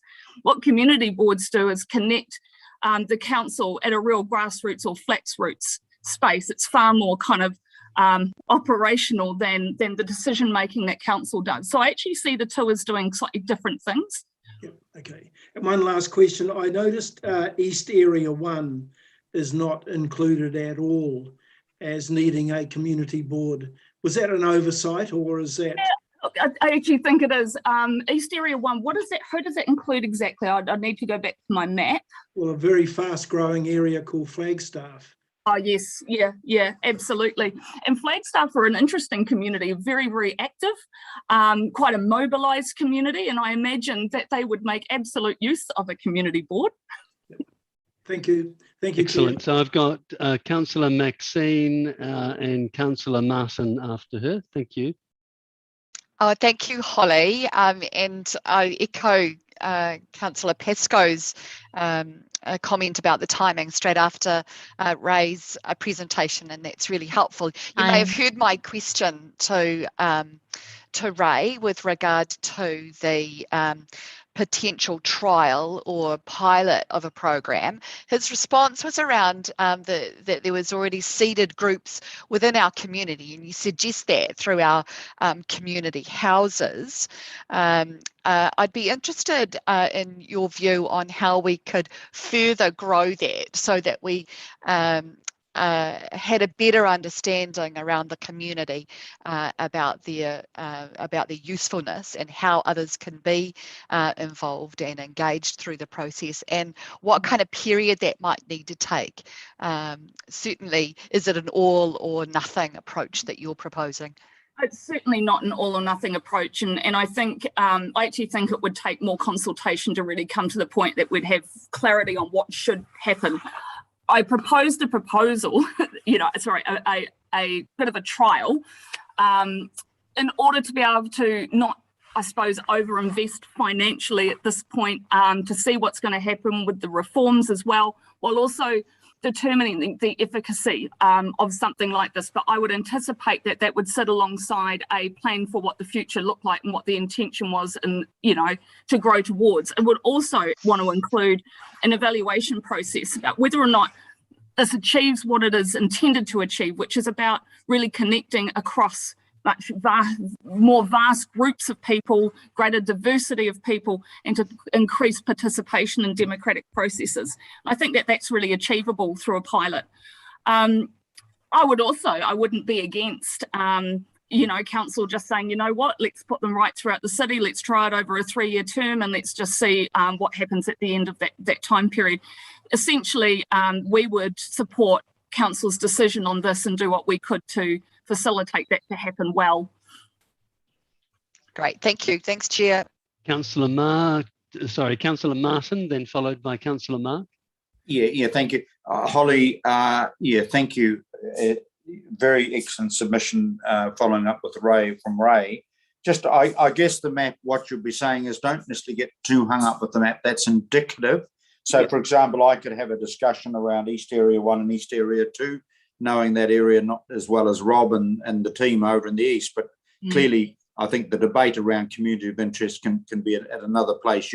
What you're saying is that it's a concept you're putting up in terms of, but you're identifying areas that may and may not be joined or not. Is that right? Absolutely right. Bang on, Martin. Secondly, the second question, I guess, is with the reforms, and if there was a pilot program, say in the next council, for example, is there any city that would be a model? I mean, I'm liking this a wee bit to Christchurch, albeit Christchurch is at this point double our size, but they have multiple community boards. I'm just trying to work out if there's a particular model that we should do a bit of a deep dive as to how they do it. I think we'd want to look across several different models. I don't know if anyone's got it quite right, and every community board, even within our own city, would actually be quite different in terms of how it run. It could even potentially be different in terms of how many people are elected and how many are appointed, and the likes. I think what's really important is to understand the variance, the opportunities in that, and to align that with what it is we want to achieve with community boards. I do think Christchurch is a really good example. It's another urban centre. It's quite different from perhaps some of our rural territorial authorities that are split up based on much sort of broader and more identifiable potentially community clusters. But I think that there are some really good urban examples of how this works and how this enables that connection between the territorial authority and the community at a grassroots level. I hope that answered the question. No, that's fine. That's really good. Thank you. Councillor Mark Bunting, followed by Angela, followed by Sarah. Thanks, Chair Ewan. G'day, Holly. Oh, I always ask you a question as soon as you've got your mouth full. I know. It is Hey, tea, by the way. This is nothing like dodgy early. This is tea. hey, would you expect the community board to elect someone who lives in that area or someone who represents them in that area? I was walking my dog yesterday, Mark, and I was Right. thinking about this, and I would expect that they should be from that elected area, from that space. I think that's kind of the point of them. You know, it's interesting because people also have a vested interest in the community because potentially they work there or may have some other kind of connection, and that would certainly need to be explored. And I'm thinking of, you know, Dave Mack obviously makes a great contribution to this council. He is not located in Hamilton City, but obviously has interest in the city. My gut reaction is that it would be people from those communities, but I think that would still be open to conversation. Yep. Okay. And secondly, my last question, Ewan, is there's a lot of banter about, you know, if you've got a high profile or you've got a lot of money, it's easier to get elected. And I know these areas are small, but how do you counter that even in that board? Yeah.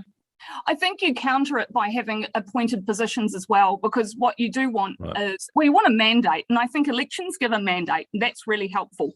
But we're also talking about ensuring that there is a diversity of thinking and voice on that as well. And I think that's the beauty about this, that there are the opportunities for a number of appointed positions. So I think you actually do a blend to make sure you get that. Nice. Thanks, Holly. Thanks, Mark. It's Mark, Councillor Angela, then Councillor Sarah, then the Mayor, Paula. Thanks, Chair. Hi, Holly. Thanks for your presentation. As always, it's brilliant.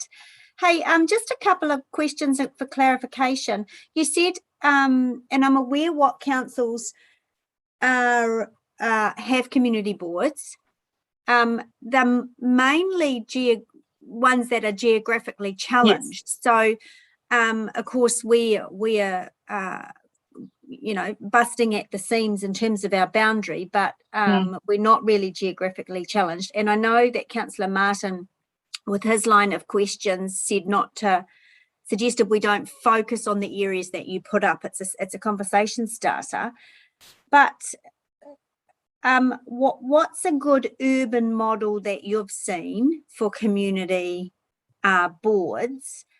Let's start with that one question first. Yeah. So Christchurch was certainly one I looked at. And because it's another urban centre, and as I said, a lot of them are not urban. You know, Auckland is another example of where the city's been carved up into local boards. So yeah, absolutely. I think though that Hamilton certainly is geographically quite what's the word? You know, there's quite a clear boundary around. But certainly throughout the city, we do see similarities in community clusters, and that's where I see some real benefit of being able to identify some of those spaces and enable the elevation of those voices. And it's that grassroots community response to community problems. It's about encouraging and enabling people to resolve their own issues locally, but then to also have that much sort of clearer pathway and connection to local government and how they can work together.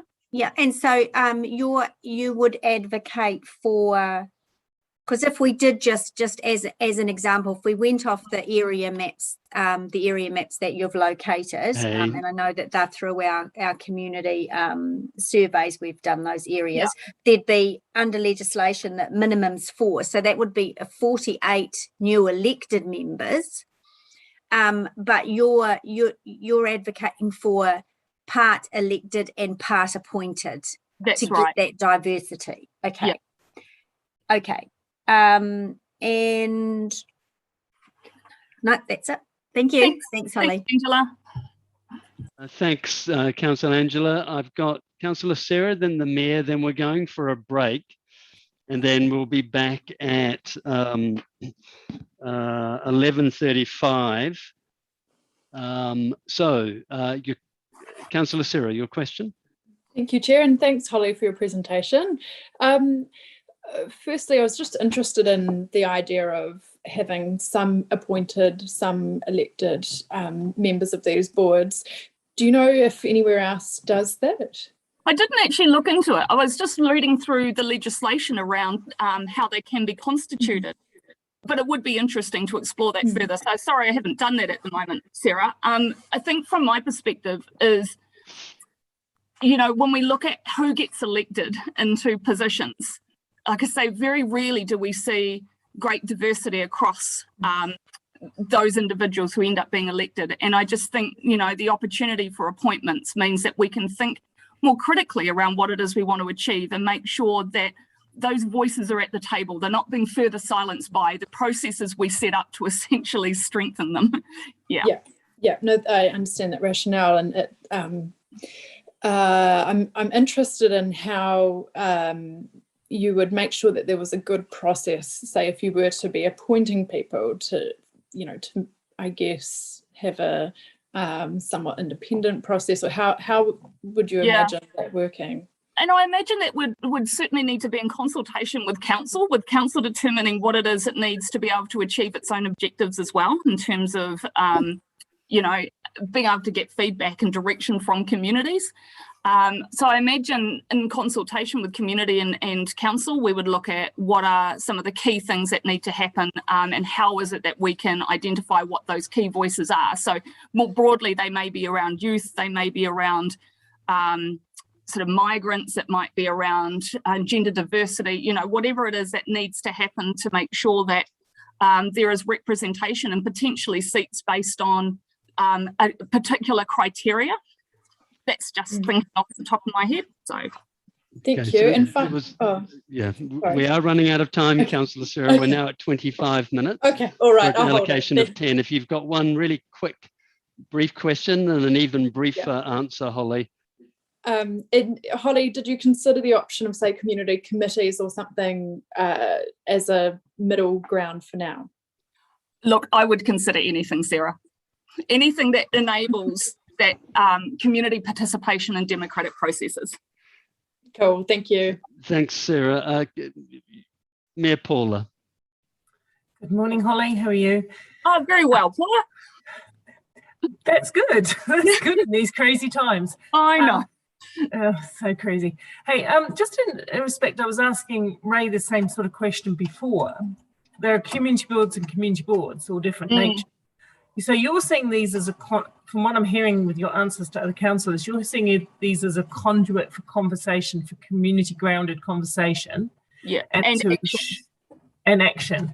Yeah. So would you see them being given delegated responsibility, any kind of budget? Would they be making local kind of decisions? Because the Auckland boards have a different model than some of the other community boards across the country. Yeah. I think there could be real opportunity by having budget attached to it as well, and because that to me then means that the local community boards are making local decisions and resolving the local issues for themselves rather than kind of always raising them up to council. I think there's an opportunity to do that, and that would be my preference. Yeah. Okay, so you don't want them just to be, like think tanks for the community, but more. I think we've got think tanks for community already. This is going a little bit a step further and really formalising that. All right, thank you so much. Thank you. Holly, as always, thank you so much for your presentation. Great detail. You see the number of questions that have come from all the councillors. So thank you. Colleagues, will now break until 11:35. Staff will try very hard to be able to ensure we bring as many people forward. So coffee break till 11:35. Thank you.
Hey, Rob, how are you? I'm good, thanks, Angela. And yourself? I'm good. Did you just have a massive temperature drop? Yeah, the wind's really come up out here and it's blowing like mad. Feels like, yeah, you're right, it is. It's got quite a bit colder. Hey, I just shut my windows and doors and put the heat pump on for the first time in a couple of weeks. Yeah. I did And well. had a cup of tea. Cold, Yeah, eh? no, it definitely has got colder, Ange. I wouldn't have been surprised just before if I went outside and it was hailing or something. It just felt like a real severe cold snap. Apparently Wellington's got 10-meter swells or something on the harbour Wow. this morning. So there must be either something coming up or going down. Yeah. I think it's coming up, Rob. Yeah, I suspect so. That's the general direction. Pretty revolting out there, that's for sure. I've just done like you, Angela, put the heater on. Yeah. I've even got a cup of tea and I've had to put my slippers on. I won't admit, Mark, I've had mine on all morning. You want to watch it, Mark Donovan? This video could go viral. Someone will put on YouTube and tell everyone that Angela O'Leary's put a heater on, you put your slippers on. Yeah. after that epic start to a meeting, I think this morning, I think it deserves to go viral. That was brilliant. How do you get those voice change things going on? Because that would be neat, wouldn't it? If we could, especially if you could do it to somebody else. Yes, I think the chair should be able to at a switch of a button. Yeah, that would be funny. All right, so we've got a quorum, everybody. It's great to have everybody back. Narelle, who have we got?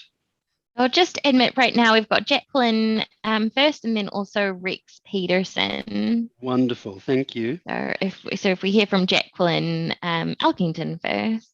Perfect. Jacqueline, a very good morning and very welcome. Can you hear us? Morning. Thank you. Yes, I can. Are we ready to go?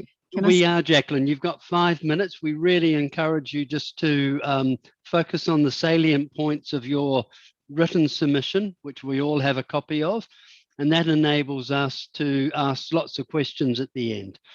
Go ahead. Thank you. Kia ora koutou. Greetings to you, Mayoress Paula, to the councillors of the council. Greetings ngā mihi ki ngā kaumātua me ngā kaitiaki o te tikanga, o te kawa, o te hui nei, o te rōpū nei. Greetings to viewers and listeners. I'm Dr. Jacqueline Elkington, and we have raised 7 beautiful children here in the mighty Waikato, and we're doing this forum to have our say. I wish to make comment on 4 aspects of the restructure proposal.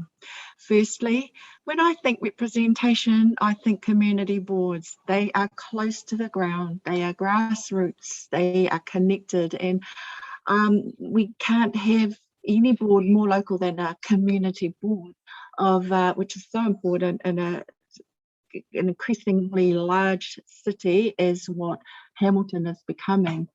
I assume that the restructure does not include community boards because perhaps they were not working, and so I wonder if the council could invest some time and energy into the reasons for their failure, only because, as I opened with, representation is community boards, and they're like a simile of each other. Also, what were the reasons for the failure?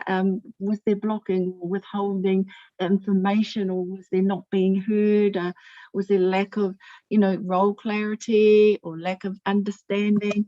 I really like to delve more and hope that the council could investigate more into the reasons for the failure, and then maybe look at some time into succeed, investing into their success. Secondly, thinking about our general and if they should stay the same, an issue. They seem to be working effectively, and numbers seem to be performance adequate. And so the addition of the Māori ward on each side, I thought, was to subtract a general ward on each side. And I believe that that would uphold the strength of representation we're trying to achieve in the first place. As I say, numbers were never an issue, it was the representation. And so sorry about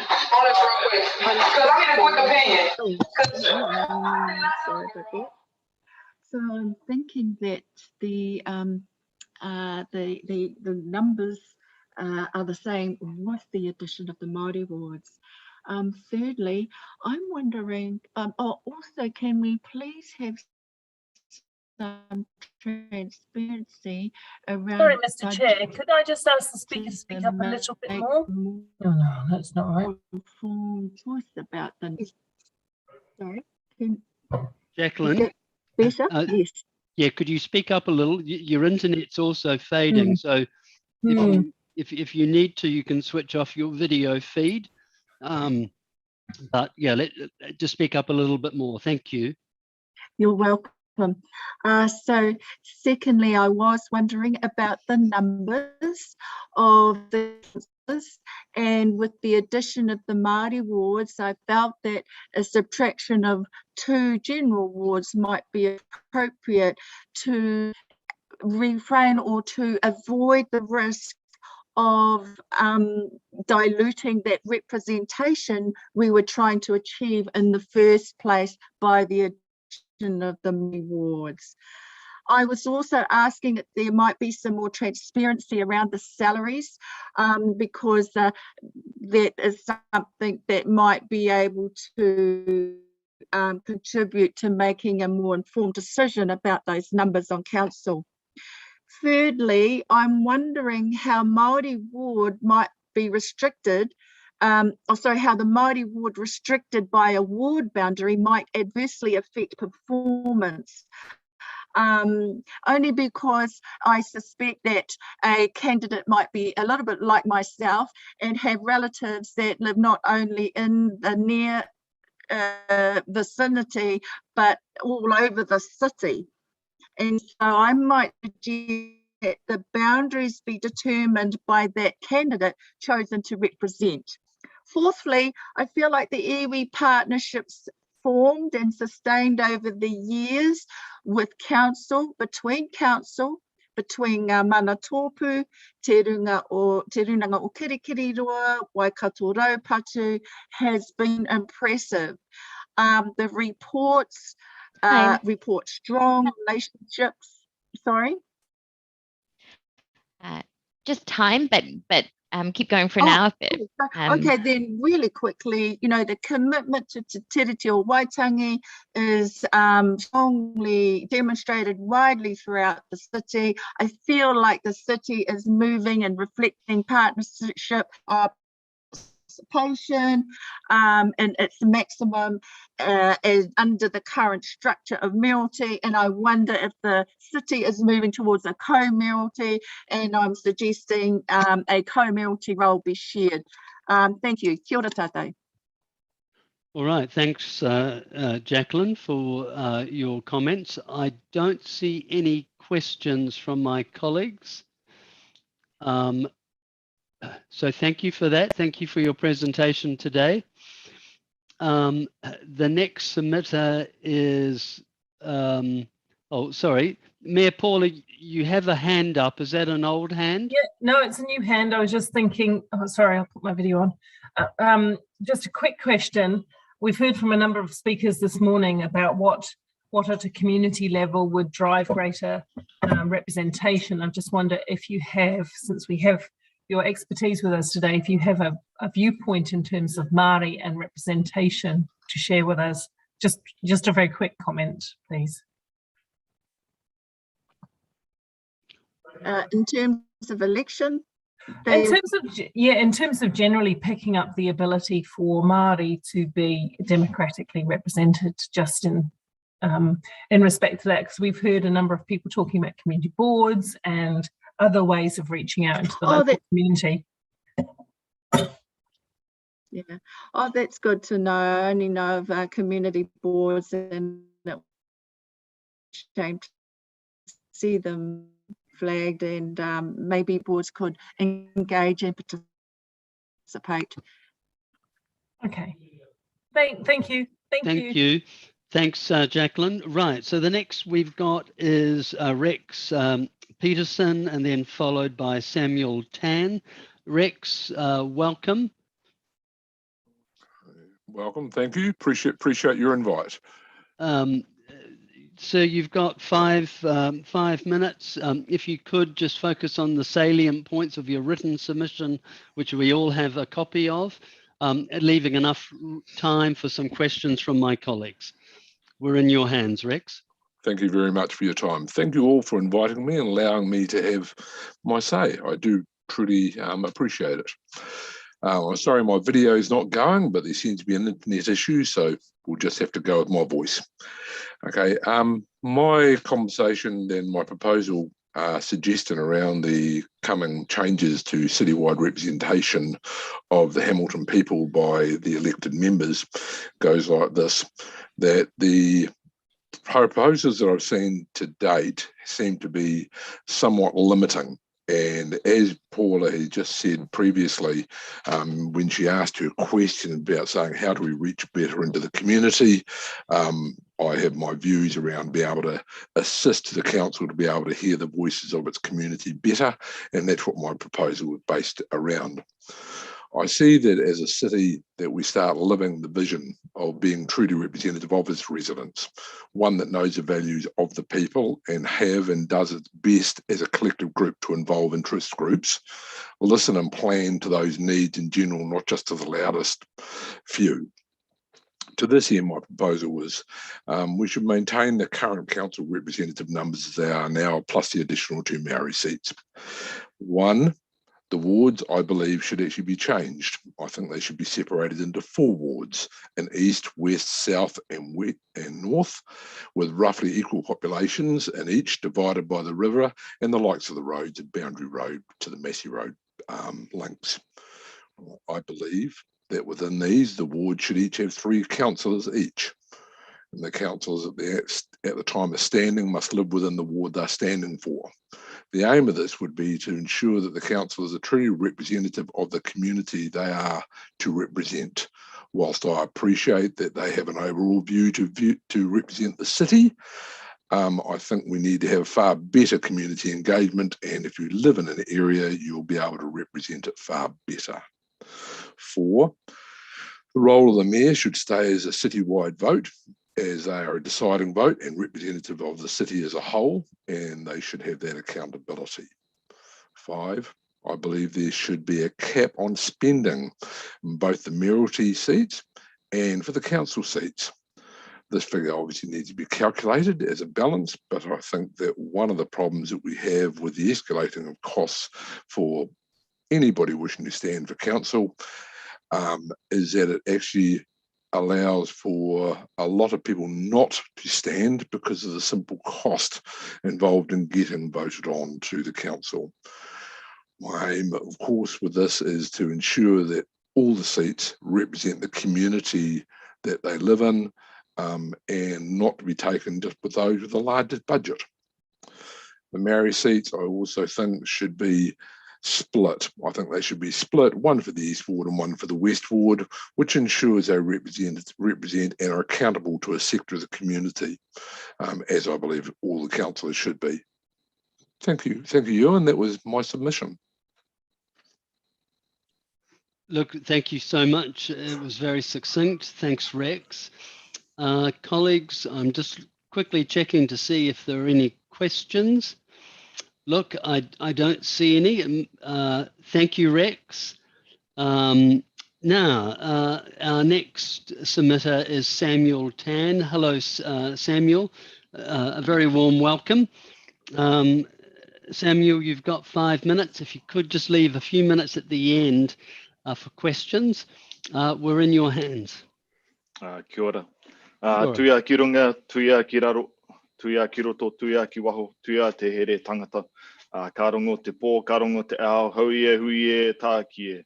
Ko te mihi tuatahi, ki te atua nana ni ngā mea katoa i hanga, ngā whakamoemuti whakawhetai e te ariki. Ki ngā mate, haere atu rā mua rā ki roto i ngā ringa tauawhi o te atua. Ki te kingi Māori a tūheitia, te pauheringa waka, te pauheringa tangata me te kahu ariki nui tonu, pai mārire. Ki Ngāti Mahanga, mahanga whakarere wahine, whakarere kai, whakarere whenua e. Kātou taku manu e i. Nei rā te mihi ki a koutou mō tō koutou whenua hoki. Ki ngā rangatira, ki mua i oku karu, ngā mihi nui ki a koutou mō tō koutou wā, o koutou tārangia i tēnei rā. I te taho tōku pāpā no haina ia, i te taho tōku mama no Māori me ingarangi ia. Ko hangarau te whenua, ko hangarau te iwi, ko hangarau te marae, mai te rangi ki te whenua. Ko Peter Aroa, ko Adrian, ōku mātua, ko Emma tōku hoa wahine, ko Samuel Tan, Siang Tan, ahau. So thank you so much, councillors and Mayor Ewan, for this time to be able to speak to all of you. Born and raised in Hamilton, have spent most of my time in Hamilton, apart from when I did a short stint in South Korea for a wee while. Anyway, by the by, I'd first like to acknowledge the council members who were present actually in 2018 and welcoming the 5 Māngai members to your council committees. As Matua Oliver Te Ua stated, he commended your courage in supporting these new positions. Those Māngai Council Committee members' positions were created not out of tokenism, my understanding, but to give Māori, to give people like myself a voice and a seat at the table. And so while I acknowledge the courage and humility for councillors to about face and change your position on Māori wards by advocating for them, earlier this year, I do not think that the current proposal of having 2 Māori wards is sufficient enough for authentic representation for Māori. We all have a growing understanding of what Te Tiriti o Waitangi looks like in our everyday lives, and we're better living out what an authentic partnership looks like between Māori and non-Māori at all levels of governance and societal structures. However, I feel that council is in danger of being taiharua, two-faced or tokenistic by only having 2 Māori wards and not an equal 50-50 split. Having Māori still be a minority in local government is not true partnership, nor is it fair or in the spirit of Te Tiriti o Waitangi, in my opinion. The incoming tide in support for instituting Māori wards has already gained nationwide acceptance across local government. However, my wero to all of you as councillors is to not just join the incoming tide due to public pressure, like what most public servants are criticised for, but as you took a lead in 2018 in instituting Māngai Council Committee members, you would take a lead in local governance by instituting a fair 50-50 split between Māori and non-Māori wards, whether that be 4, 5, 6 a piece, that is to be decided. But may you not be known as councillors that just float and go with the current of an awa, go with the current of the river, but be known as leaders who purposefully swim towards a purposeful destination and bring people with you to that destination. Instead of walking the path already carved out by others, may you also carve a new path on the backs and of others and from people that have gone before you and go further. That is my brief kōrero for all of you this morning. Nei rā te mihi kia koutou, mō tō koutou wā, tēnā koutou, tēnā koutou, tēnā tātou katoa. Thanks, Samuel. That's very succinct. Thank you. I'm just checking for any questions from my colleagues. I've got one question from Councillor Martin. Kia ora, Martin. Yeah, kia ora. Thank you. Thank you for your submission. In terms of the Local Government Act, because at the moment we're a creature of the statute by the New Zealand Parliament, as you, I'm sure, absolutely aware. Do you have any commentary in terms that the current Local Government Act would be quite prescriptive at this point in terms of this representation is subject to that particular act? Yeah, just to clarify with you, Martin, you're saying that we can only have 2 due to that act? No, I'm just saying that basically the Local Government Act, and I don't want to take up too much time here, determines the nature of representation and determines who, for example, the Act determines, to the best of my knowledge, that if you're on the Maori roll, right, as against the general roll, you vote for the Maori seats, but you have to be on the Maori roll. There is, as you're aware, moves to make it more flexible for people to switch roles. I certainly get that. Whether that's going to be in time for the local government election, that's obviously be in the hands of the Parliament and the Minister of Local Government. But I don't know if you've got any general comments on the strictures of the Act or not. Yeah, I had one initially in my submission. I guess in this corridor, I wanted to focus on fair representation. I do think, I guess my whakaaro is around trying to make it as easy as possible for all people to be represented and to have their voice. Yeah, I'll leave it at that. Sorry. Araha mai. The chair can confirm if you can continue your answer, Sam. I just am tracking for time, so you're welcome. Yeah, no, thanks, Norel. I appreciate that. Samuel, Norel is just required to call out the time. It didn't mean you need to stop. If you feel free to finish your sentence, because we are interested in what you've got to say. Kia ora, tēnā koe. So I guess including that whakaaro is just around how can we break down barriers to get people to vote. I know one of the headaches for councils nationwide is voter turnout. And so I guess one of my whakaaros and what you alluded to, Martin, around the Local Government Act and Māori electric roll and te mea, things like that. My whakaaro is how can we, or question really, is how can we break down barriers so we get more people voting, so we get better representation. And there is connection around Māori electric roll around that and people's access to that and being able to switch or not switch. That's probably another corridor to have another time. No, thank you. Thank you. Kia ora. All right. Thank you, Samuel. Okay, so we have now caught up and our next time slot. It looks like Councillor Maxine, does she have a question? Sorry, No Councillor problem, Maxine. Chair. That yellow hand is a little bit hidden in my messaging behind me. So Please go ahead with your question. Samuel, we've got another question from Councillor Maxine. Kia ora. Kia ora, Samuel, and thank you for your submission and the points that you're raising today. Earlier in the session today, another submitter talked about the perceived inequality of Māori being on the electoral roll and only having influence over 2 Māori representatives. Is that something that concerns you as well? And supplementary to that would be, do you believe that the Māngai Māori that we have currently on our committee structure helps to balance some of that concern? Hi, kia ora for that. So probably just the second one first. I think Māngai Māori, those Māngai Māori positions are wonderful. So once again, really want to acknowledge that and the work that you guys have done with that. I think that's a step forward, one of many steps. I think the next step is having that true representation, which in my viewpoint currently, and in our current context of the way our society is structured and the way we live out in our society, is that it looks like a 50-50 split. It's not to say that it'd be 50-50 in 50 years' time. Who knows what our society would look like then.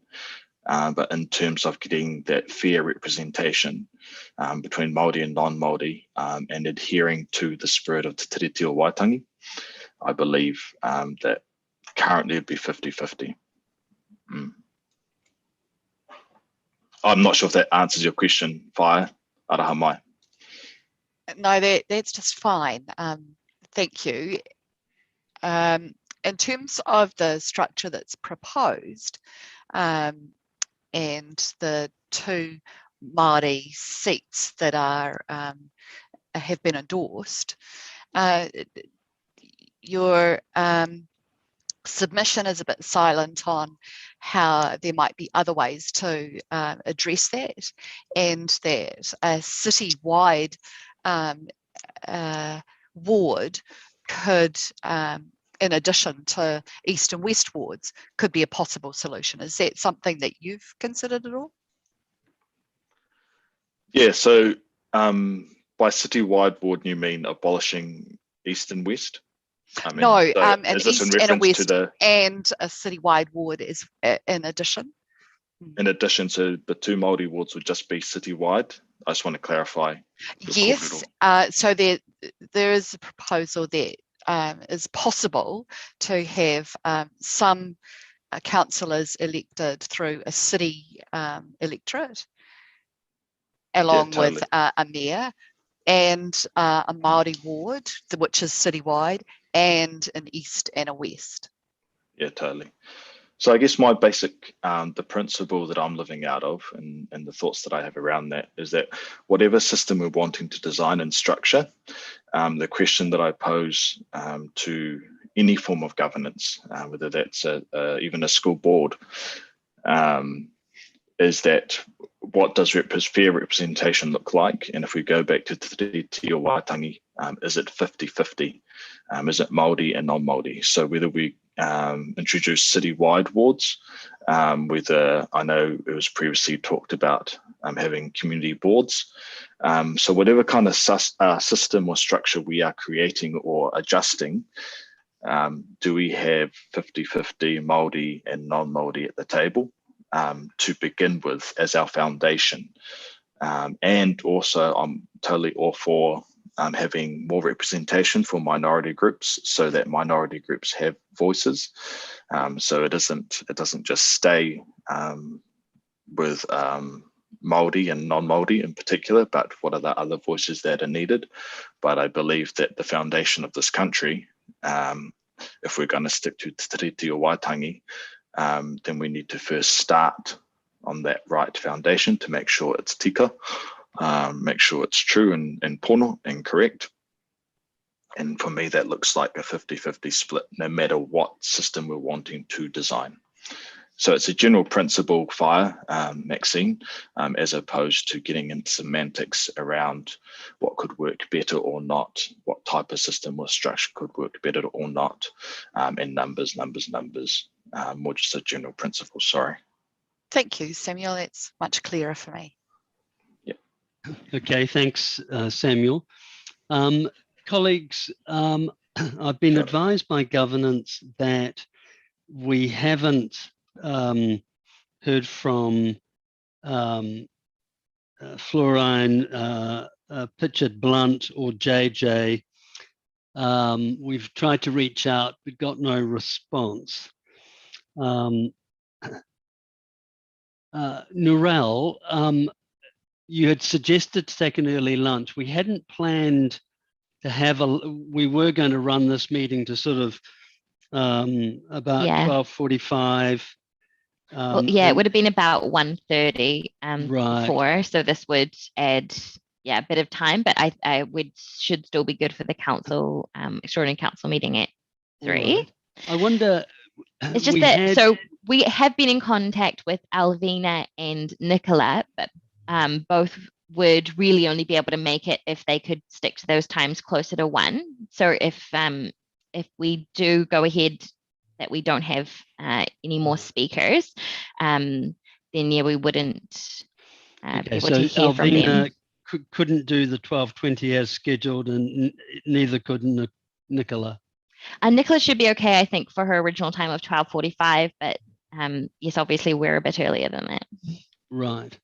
Okay, thank you. Now, I know Becca wanted a bit of time at the end of the meeting to chat about community boards, and we were going to invite some general discussion from members as to what other extra information they may want to help going into the workshop.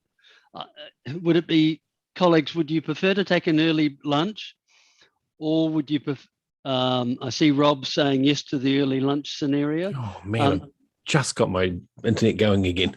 Okay, so just from my perspective, I don't mind, because we're not decision making today, but I'd quite like to hear as many people as I can.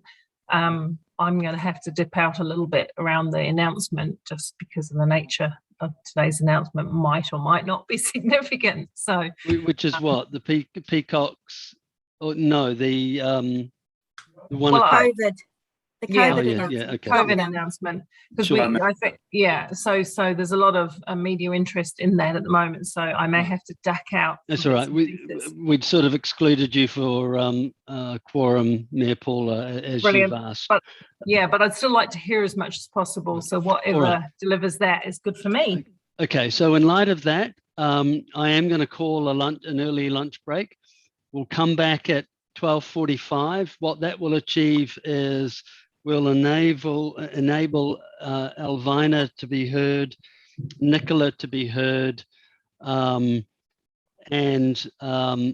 Rob and I to have our lunches, and then we'll quickly go into hearing from Becca, and we should try to target still about 1:30 to 1:45 finish. Do I have mutual consent and no riots? Yes. Okay, good. All right. See you at 12:45. Thanks, colleagues.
G'day.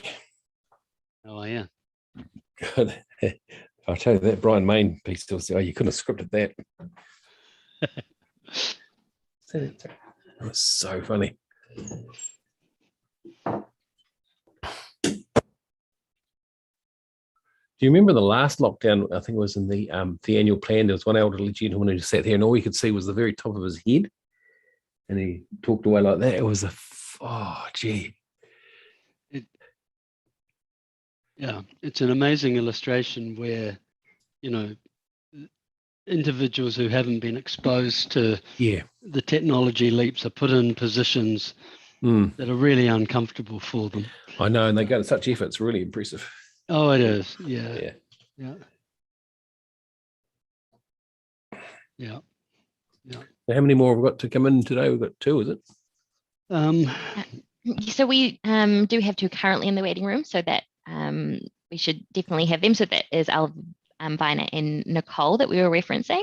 We're hoping Tracy will also be able to attend. She was in there briefly before and has left, so hopefully she'll be back in. Tracy Tiffany? Yes. Okay. Great.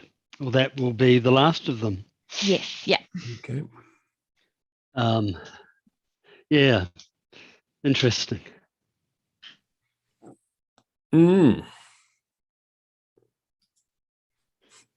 Just looking at the markets. Oh, yeah.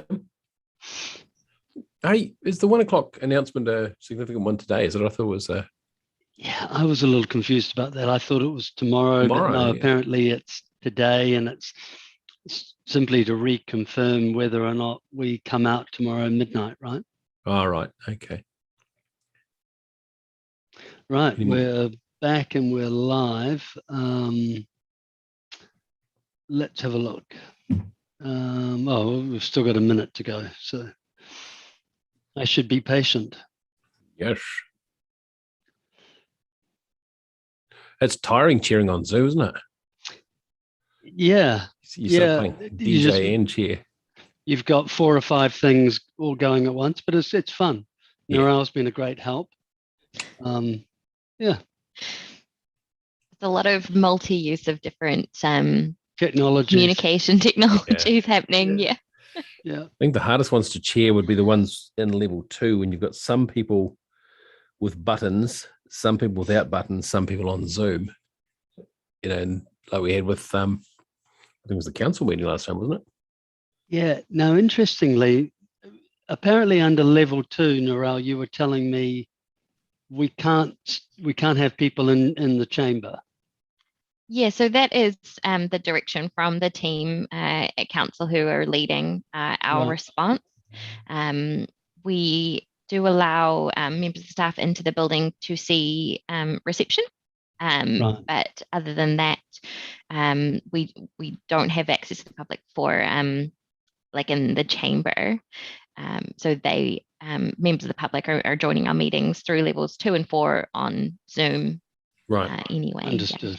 Yeah. But we can still have some of us in the chamber, is that right? Yeah. Yeah, cool. Excellent. So we'll just wait for a few more to come back. Hello, there's Ange. So we're getting there. Everyone with the trendy backdrops, look at that. Yeah, we're all into... Where do we get those from? Rob's gone to the beach again. The rest of us are getting our vaccines. Gold Coast. I'm on the Gold I'm Coast. still hanging out in the rhododendron lawn. Martin is, yeah, he's by his tree. Sarah's on the Western Rail Trail. I love the gardens. People can see I've got a desk. People can see me. I've got a desk. I can't. I'll put my, Anyway, I best not. It could be misinterpreted. Best not joke about nothing. I am at home observing level 3, but I do love those gardens. Yeah. Oh, there's Alvina. G'day, Alvina. Kia ora. Kia ora.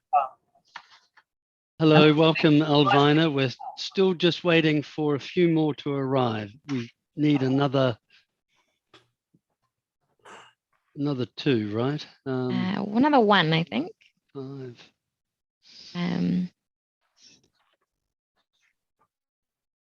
We do have Maxine and Ryan in the meeting, but they may just be in the background. Oh, there you go. Okay, there's there you go. Max. So we do now have quorum. Wonderful. All right. Well, thank you. We have quorum. Welcome back, everybody. Alvina, welcome. We've got set aside 10 minutes for you today. If you could just leave a bit of time at the end to enable questions. We have your submission. It's 5.4 on our page. We're in your hands. Ka nui te mihi kia koutou, ko Dr. Alvina Edwards ahau, noa ngai tahu ahau. I'm seriously concerned and disappointed that I was never communicated about today. I thought perhaps this was due to the level 3 status. I found out around 9:30 this morning I was presenting, which has caused some stress on other matters. I have had to work around my workload at home, which includes my mokopuna. I have had no time to consider all of the discussions. I like to be well informed when I actually talk, believe it or not.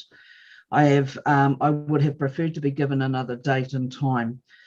I cite inequity in all processes. Exclusion from all levels of communication reflects council's structural racism. So I believe it's a structural issue. So it's not directed at the staff. Hoi anō, I will present. So yeah, I think you have to be better at communicating. As Māori, I can only describe the lack of honest communications as a deliberate move to minimise Māori representation and participation. It reeks of an undertone of institutional racism. I reflect on my Alvina, your sound is fading in and out. Council decision making. Okay. Yeah, you might want to take the video off. We find that sometimes helps, but you've got locked. I think we've got you back now. You might want to take the video off just to help the bandwidth. Okay, can you hear me?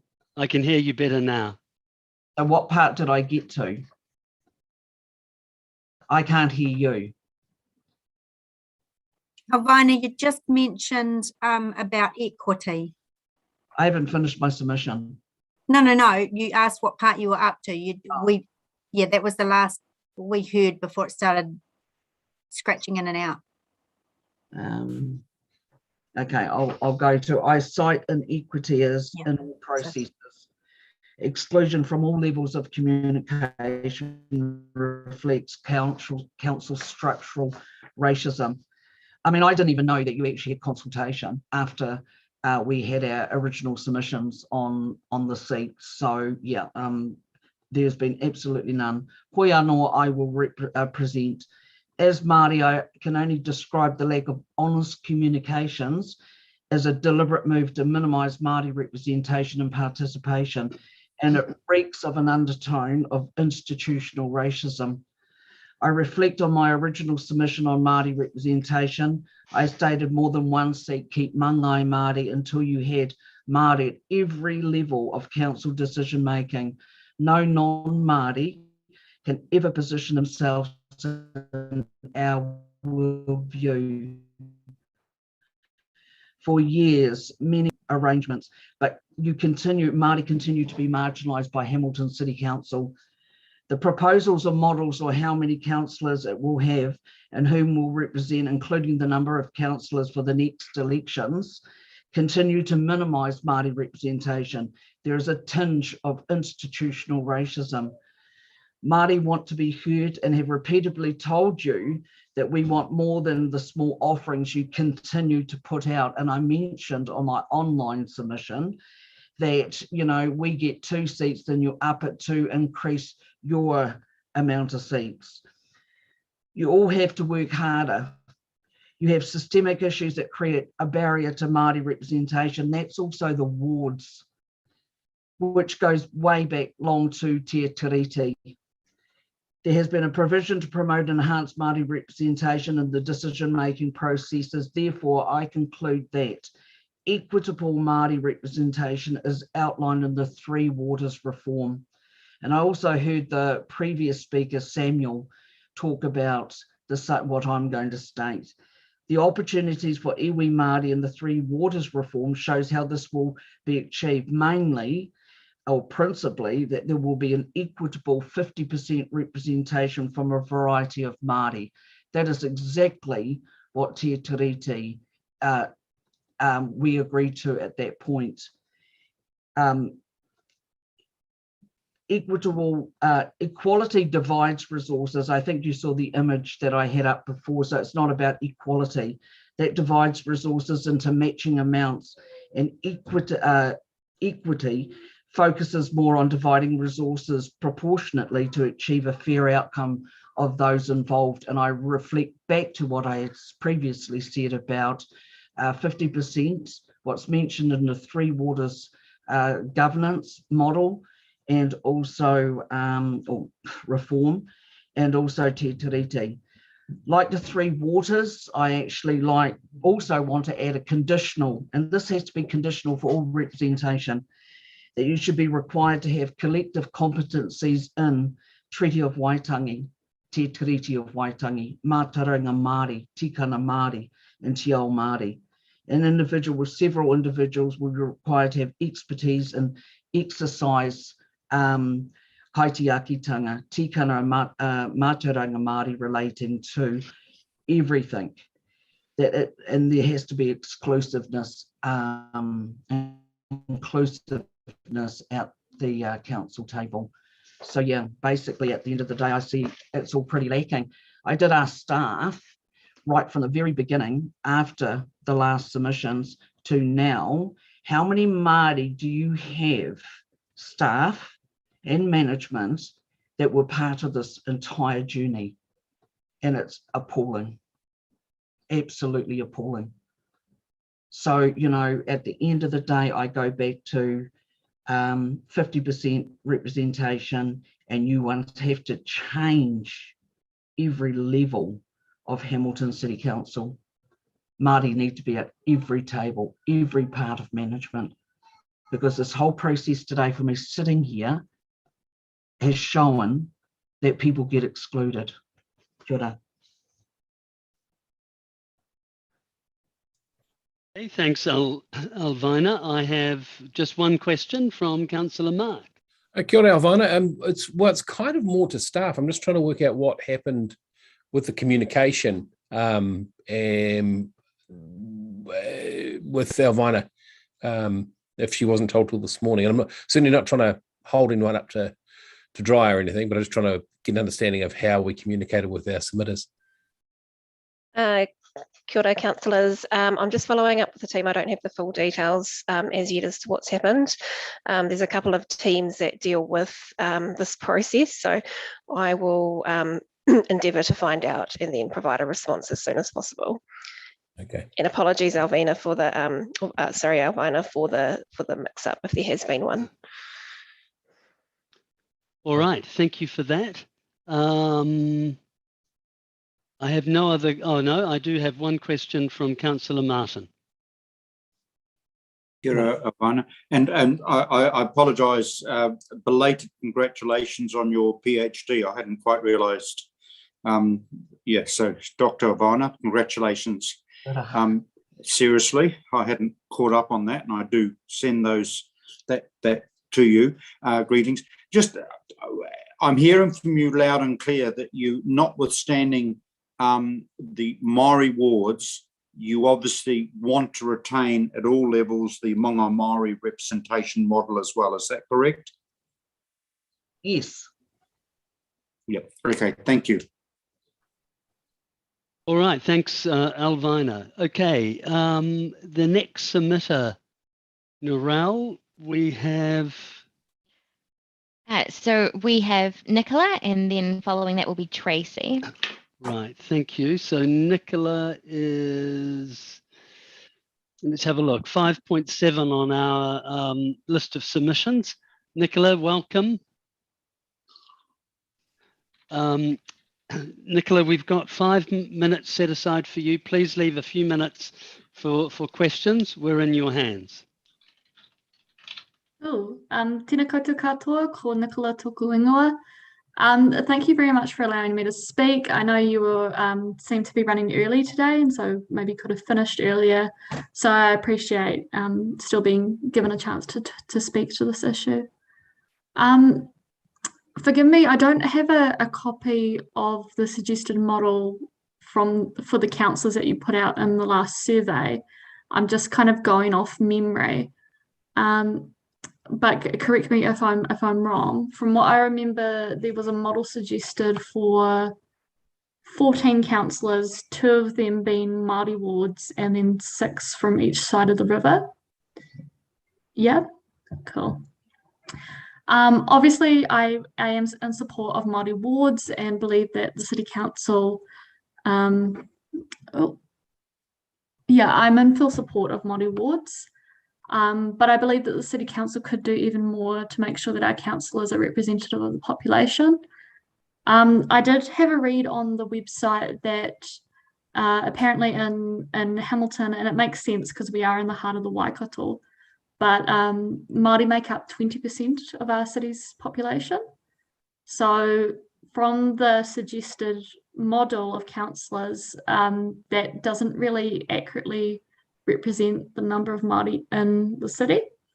So what I would propose is to change the number of Māori wards from 2 to 4. And that means that the number of councillors from both the east and the west wards would drop from 6 to 5. So that the number would still add to 14. Another thing that wasn't really touched on in the representation, but I thought is definitely relevant to it, is the fact that there historically and even now there have not been many women or gender diverse councillors on council. And if we want to be truly representative of our city, I believe at least that at least 7 of the 14 councillors need to be either women or gender diverse candidates. So those seats are saved specifically for women and gender diverse people. This is just because historically they have been a marginalised group, and it seems to be harder for them to get into council. That is all I have for now, but are there any questions? Look, thanks, Nicola. I see Councillor Mark Bunting has a question. Hi, Nicola. Kia ora. Thank you for your submission. I was just reading through yours there and actually touching on one point you didn't bring up in your verbal, and that was about the youth councillor position. Yes. We've got, it's how do you actually work that? I'm just wondering, because someone like, for example, I'd say Kesh, for example, who turns 35 during a term, do they kind of drop off, or how do you actually manage that to get that youth representation in there? Or would you suggest a youth council, or would you suggest, because again, it's something we're constantly grappling with. So I'm interested to get your ideas. Yeah, that's definitely something I forgot to bring up, because we are quite a young city. Apparently, half are under the age of like 40.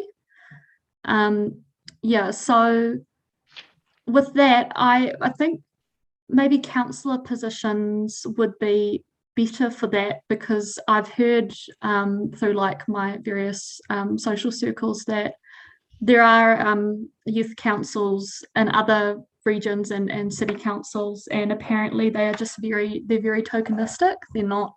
It's kind of like having the kids play council and not actually.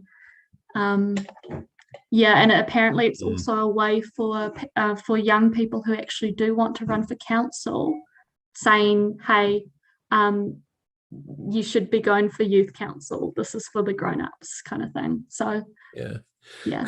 Could I suggest through you, Mr. Chair, that Dujon Cullingford and the likes have worked really hard on a youth collab, which seems to be getting a lot more engagement, and is kind of, you're right about, I agree with you about the youth councils, that it's sort of like little kiddies playing in the adult chairs. It does seem a bit patronizing. So but I'm really interested in beefing that up somehow in a more effective way. So Yeah, so that wasn't really a question, was it? No, and we've now sort of run out of time. Thanks, Councillor Mark. Thank you. Councillor Martin, I could give you some time for a very quick question. Yeah, no, look, the issues you've raised, we certainly follow up on, because the law, the Local Government Act, allows what we can and can't do. But I certainly take that point. And just with respect for clarification, the law dictates that the representation for Māori at the moment is determined of those who are actually on the Māori roll, because as you're well aware, there are a significant number of Māori who are on the general roll, but of course there could be legislation allowing easier change between the two roles.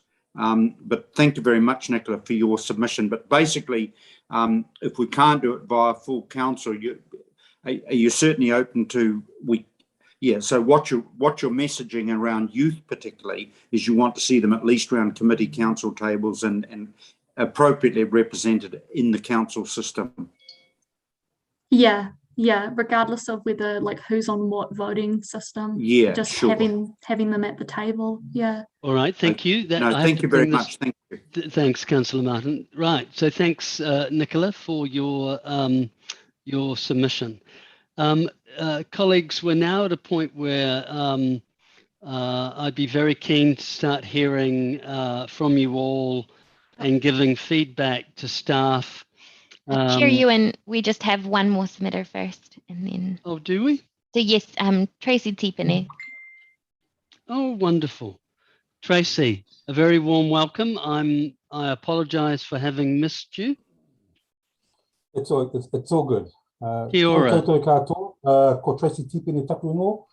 Look, first of all, I guess before I make my, talk to my submission, just congratulations deciding to have the 2 Māori wards, and like Nicola, I'm happy to see that occurring. But my submission really is to really say to the council that we no longer need a mayor. And I agree, and I don't know if I did in my submission, but I certainly have since then had the occasion to ponder, and I now agree with the council being able to elect its own chairperson. And whether that chairperson is a chair or a mayor, really, to me, in actual fact, nowadays, the mayor doesn't have quite the accountability that he or she used to have. And in fact, most of that accountability, if not all of the operational accountability, goes towards the CEO of the Hamilton City Council. So I'd like to see, and it would be very much in line with Māori process, where the Hamilton City Council Chair CEO reports not just to the council, but to the population of Hamilton. And that may take a 1, 2, 3 day kōrero, but that's what it would be. And that would allow him or her to receive on the spot feedback on the plans and on the operational governance of this wonderful city. And so what that means, of course, is that the mayor is no longer required. We simply have a chair of all the councillors elect, and that person becomes the chairperson. Of course, really, I think the Act might suggest, I'm not sure, I think it looks like Councillor Gallagher knows a bit about it, but the Act might suggest that a mayor is supposed to sit on all the committees, but there's no need for that, really. That doesn't help, that doesn't increase any accountability. All it does is just make one person busier than everyone else, but there's no need for it. Because in the end, it's the councillors that vote according to the kōrero, according to the intelligence and the takia that's been presented on any particular issue. So really, that's what I'm here to say. We no longer need a mayor, but to replace that, the CEO becomes accountable, not just to the council who are representing the population, but the CEO becomes accountable via this type of media solution to the population, or the tāpuri or kirikiriro. Right. Well, thank you very much for your submission. I don't have any questions showing. So thank you for your submission. We've got your written and we've now heard your verbal. So thanks for joining us today.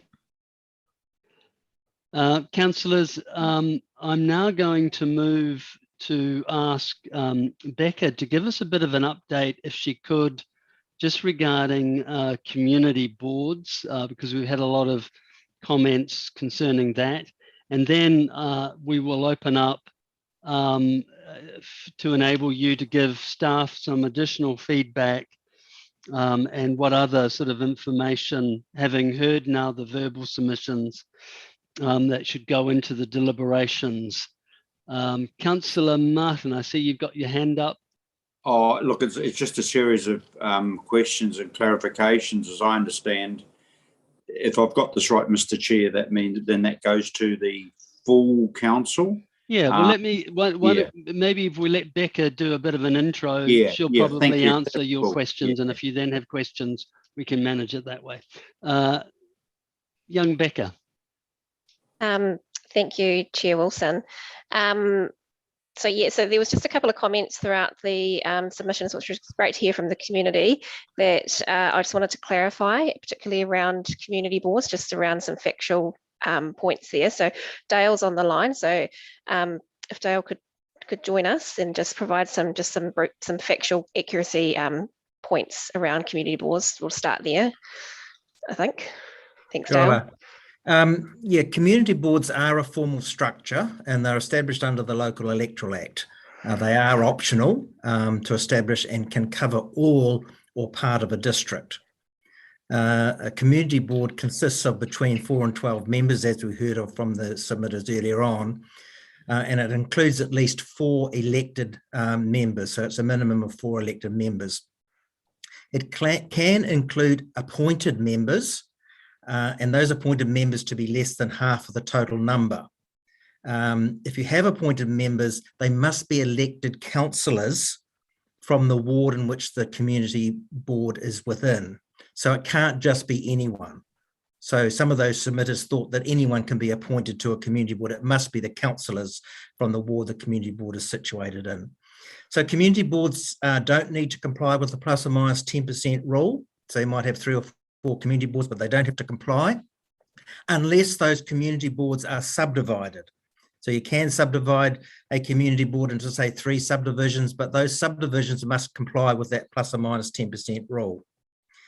And community boards have delegated authority from the council, and it's various delegated authorities from council to council.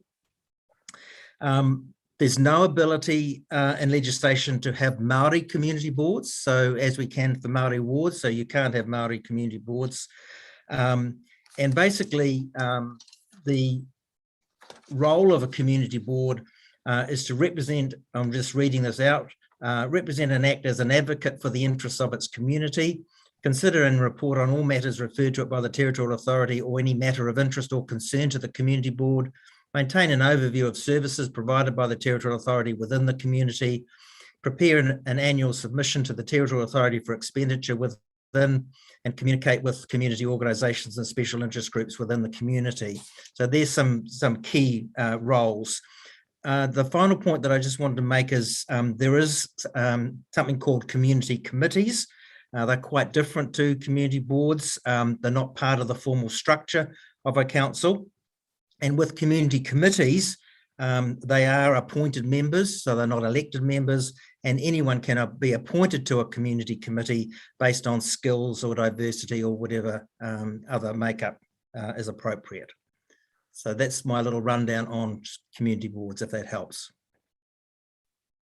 I found that very helpful. I think it would be helpful to have some questions, if we could have, of Dale. Councillor Angela, I see you got your hand up. Yeah, thanks, Chair. I'm just always very cautious that we don't fall into deliberations, even with our questions, and Becca's nodding. So I've always approached this as the information that I'd like to see in the report is, but since you've asked for questions of Dale, I still want to see this information. But just a clarification, Dale, on the community committees then, are they appointed by the council, or can the council delegate that appointment process?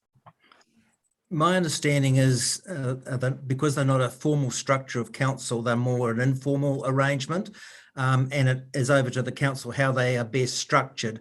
A lot of councils just delegate that to the local communities and have a community committee established and have a bit of an overview. Some councils actually provide some limited funding to a community committee, as they do to a community board.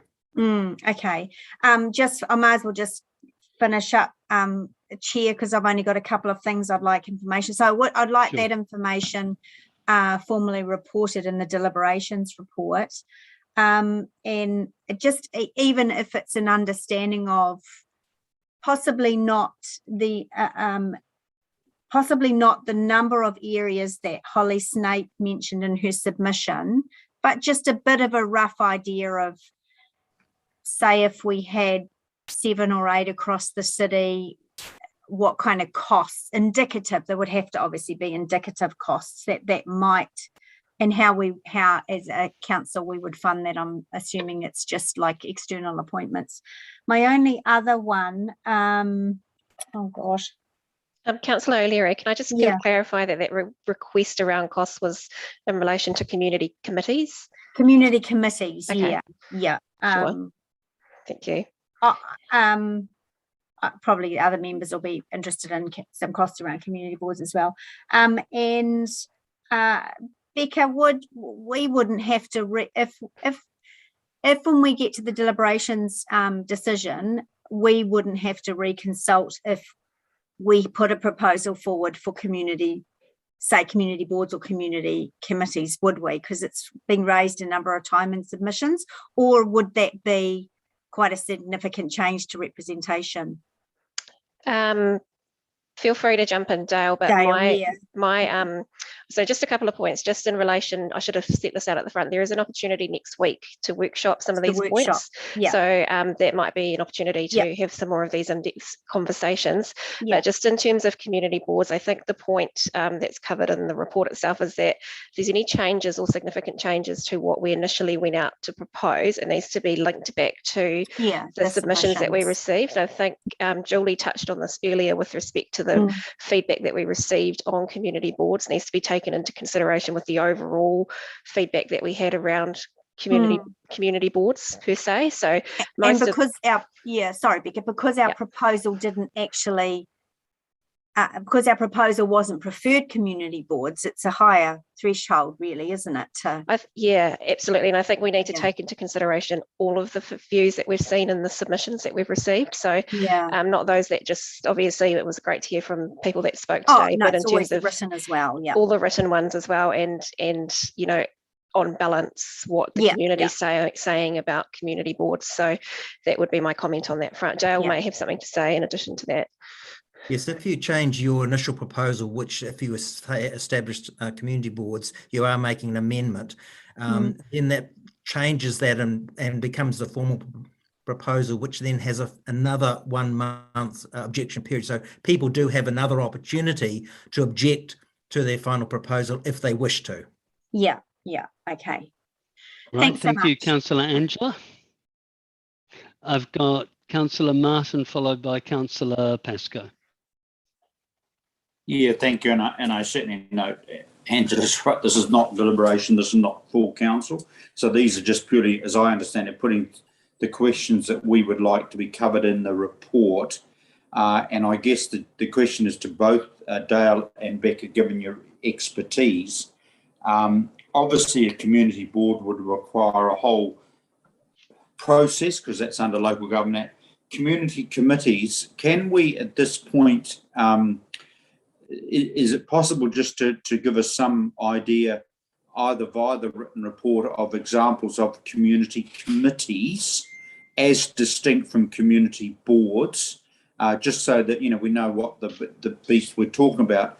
And obviously, Dale, that then all we could do is recommend, as I understand it, to the incoming council that they may wish to consider the establishment of community committees. Is that right? Because basically anything that's not dictated by the Act is entirely the province of the council of the day. Yeah, that's correct. My understanding, though, is that you can establish community committees at any time. So it's outside the formal process. So it's outside this representation review process. Yeah. And the other thing I'd like, if you don't mind, and this just may be a simple appendix to the report. Sorry, you may have done it. If I've got this right, if we're looking at community boards for a contiguous urban area,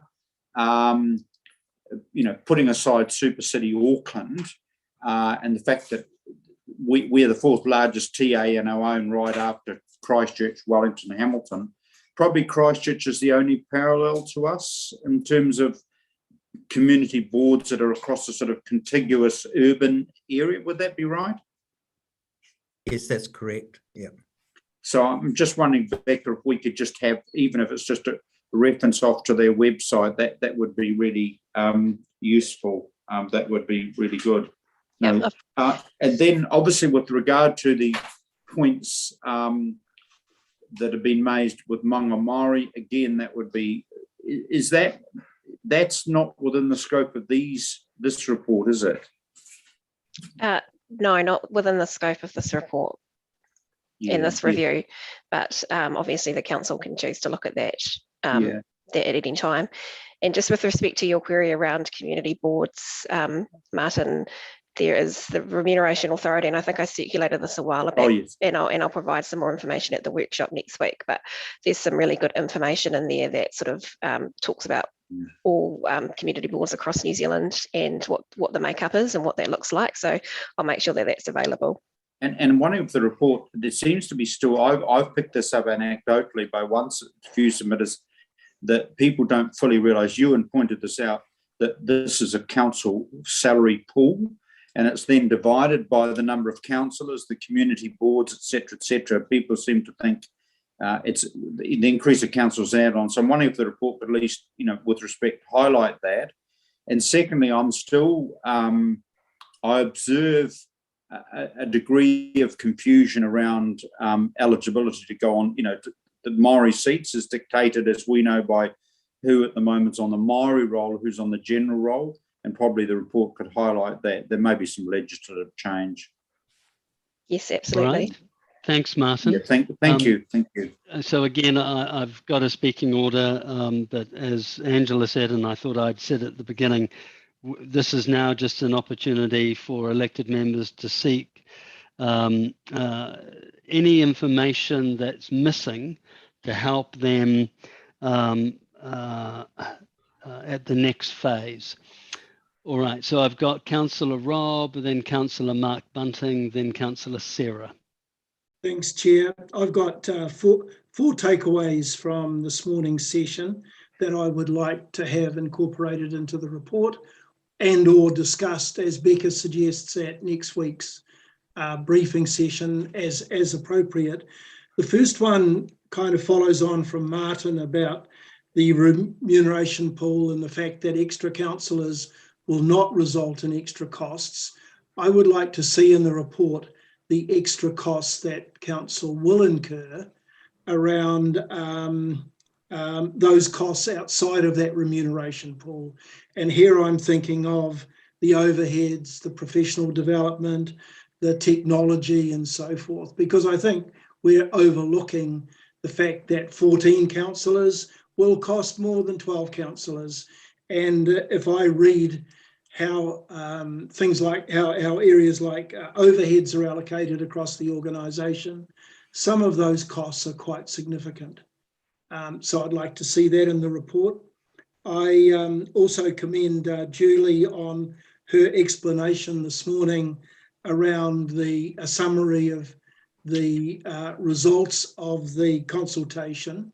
And I just wonder if the report could be restructured a little bit to include it in that kind of detail, maybe with some flowcharts and a few other things, because I found her summary this morning a jolly sight easier to understand than trying to read what was in the deliberations report.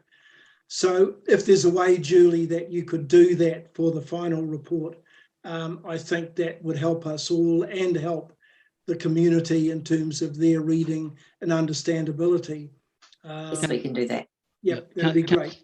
Councillor Rob, can I ask a question just in regards to the costs you've asked for? I'm assuming you would also want that for either a community committee and or community boards, because likewise they would be things like laptops, training, induction.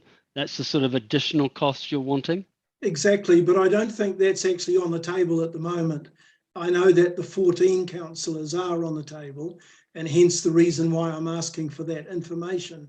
But if we are going to get serious about community boards or community committees, yeah, I agree, Ewan. Well, community, it would be useful to have the associated overhead costs over and above what might be shared out from the remuneration pool, which is fixed anyway. So just for, thank you, Councillor Rob. No, I think definitely community boards and community committees are in the mix, because on the document we went out and consulted on, we had decided not to have them, and we've had subsequent feedback saying, well, we should have them. And so clearly that would then form part of, if you were wanting that information, because we're being asked to rethink that. Yeah. Have I got that wrong, staff? No, you've got that right. We would be including that information as per the requests in the discussion today. So that would be helpful. Yeah, and it would follow on that Julie could perhaps report that, because I don't think this morning you reported on detail. If I remember correctly, you didn't report on the detail around those seeking and those opposed to community boards or committees. No, but that's outlined in the insight report that's attached. It's in the report. Yeah. Yeah. Okay. All right. Thanks, Okay. Councillor. Is that it, Councillor Rob? No, those are two of my four. Oh, sorry. Go ahead. You've got another two. Yeah, I have another two. I'll be much shorter on these ones. The third one is, I think I'd like the organisation to somehow go across all the silos, and also in this report indicate what risks there are of us increasing the number of councillors now, when we have water reforms expected to come, and the increased councillors effectively from 2022, when we have water reforms expected to start to impact in 2024, and we have local government reform, which of course at the moment has a big question mark alongside it. But is it appropriate that we should be adding extra councillors on at a time when the future of local government is expected to become somewhat smaller than what it is now? And how the staff would do that in the report, I guess, is over to them, but I think it deserves some sort of mention, because I think up until now it's been ignored.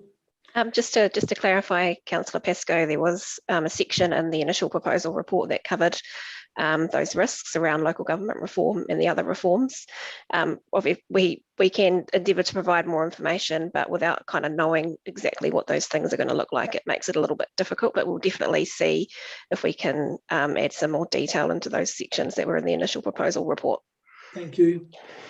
And my last one is one that concerns me quite regularly, and that is that I'd like, and I know it will be very difficult, but I'd like the staff report coming back to be sufficiently objective to have removed any conscious or unconscious bias from statements or comments that have been made during this whole process by councillors, particularly existing councillors, particularly when they consider the effects of any changes on their personal circumstances.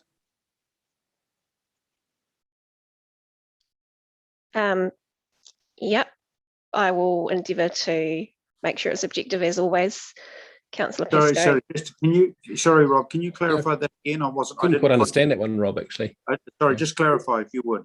Well, quite regularly in these discussions that we've had about representation, invariably some councillors talk about their costs of election campaigning or their position and so forth.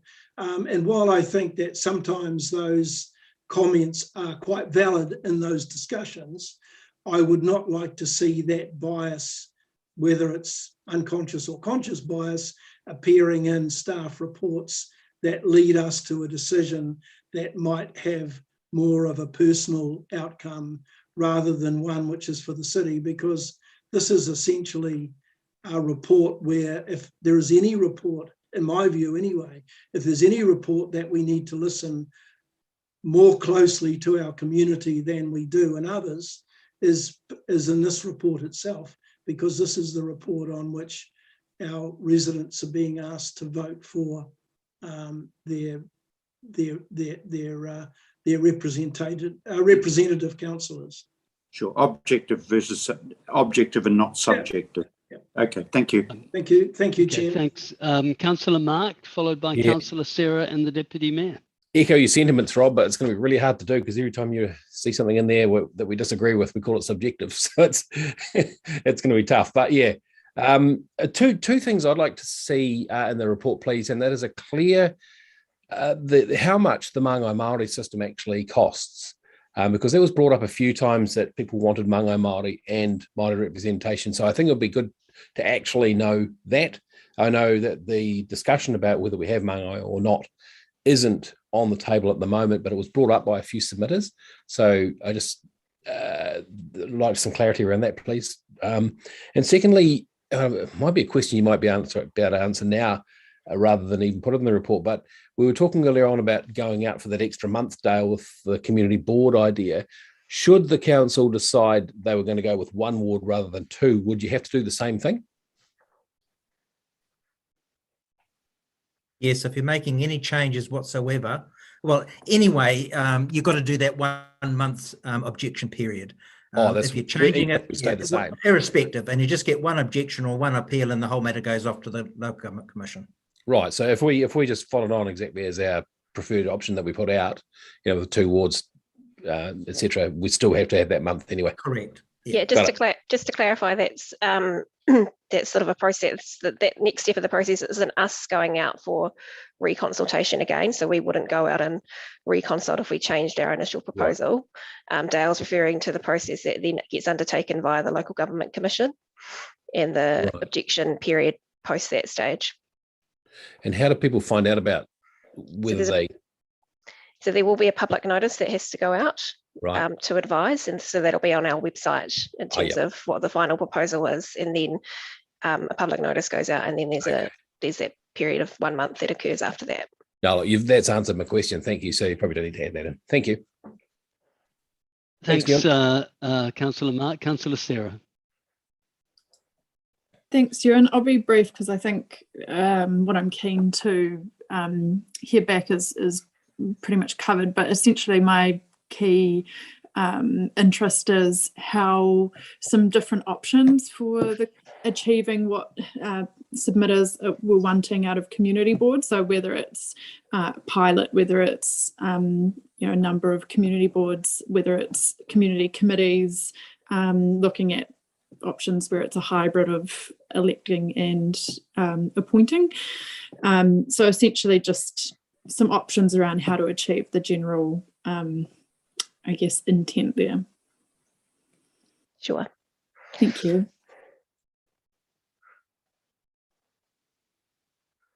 Deputy Mayor, please.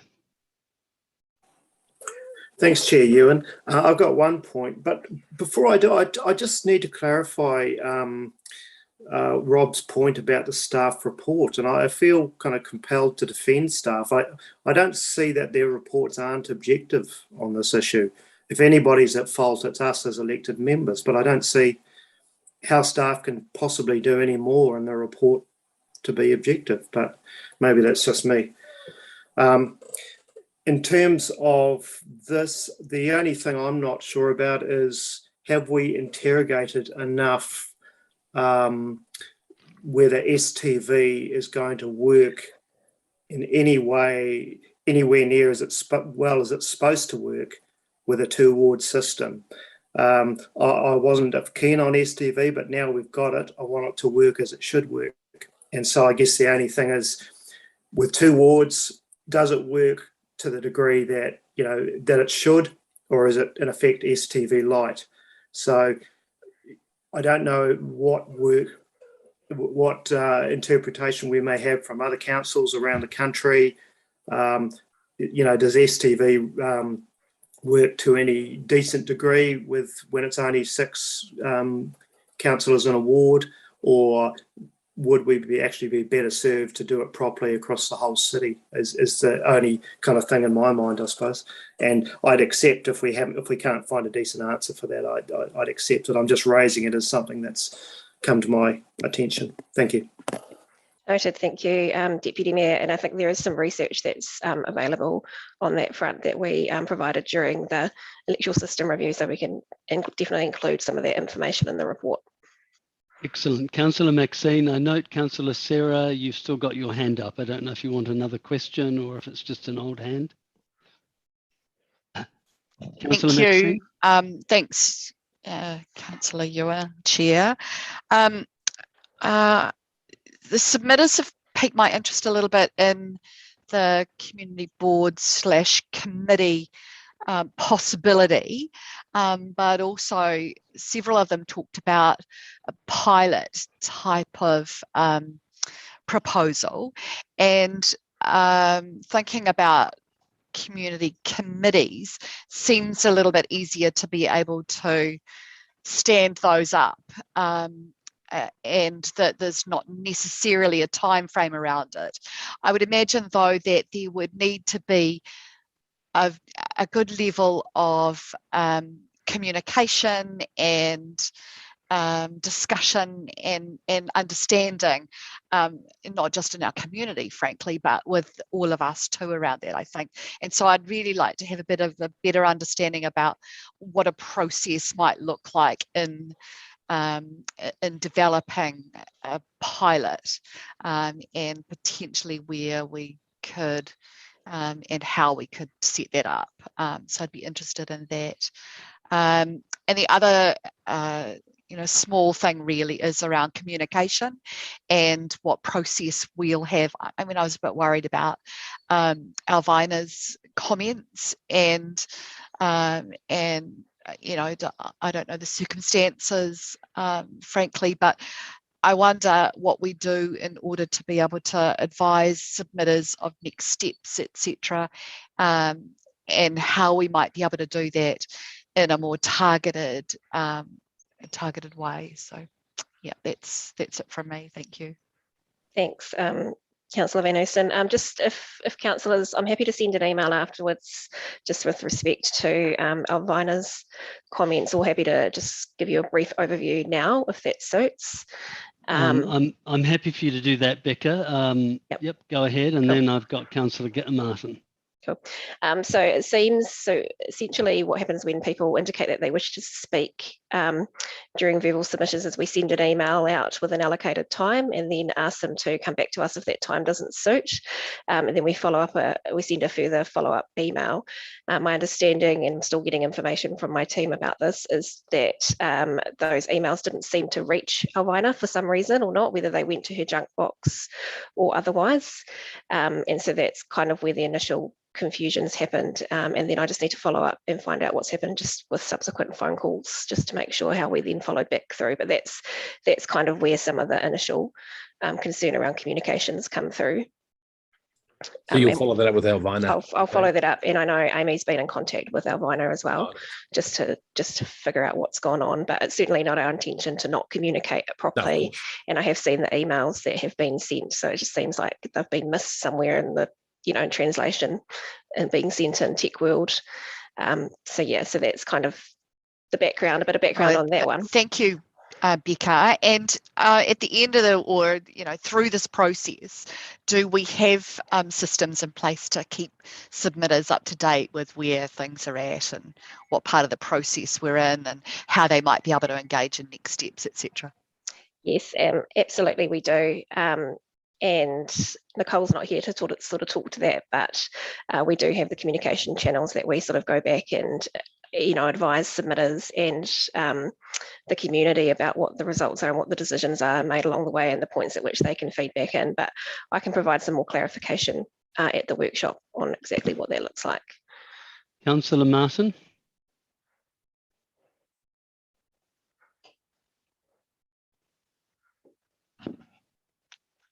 You're on mute, Marty, Martin. you're on mute. Sorry, I thought you could all liberate. Sorry. No, look, without detracting from, I think, the valid point Rob is making around the need of objectivity, I uphold Deputy Mayor's point around the, obviously the report will be objective, professional, and I may not like what I read, but I take that point.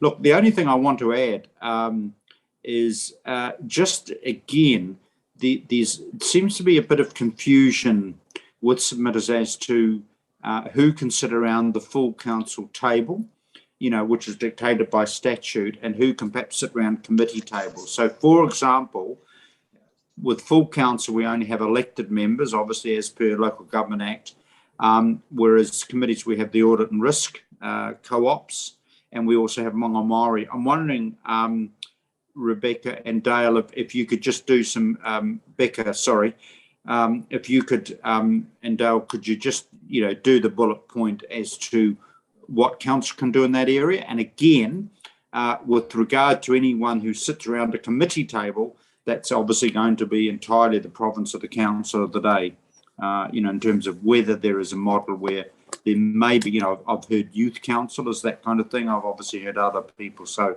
it may be quite just useful, just to clarify that. Yes. Yep, certainly. All right, I've got, I think I've got Councillor Rob. Just wait one second. Councillor Mark, have you asked or given any questions on this yet? Yeah, I have. This would be my second. Oh, okay. So, Councillor Rob, go ahead. Yeah, look, Councillor Chair Ewan, I just want to clarify the comments from the Deputy Mayor and Martin to some extent. My comment about the report was not a criticism of staff.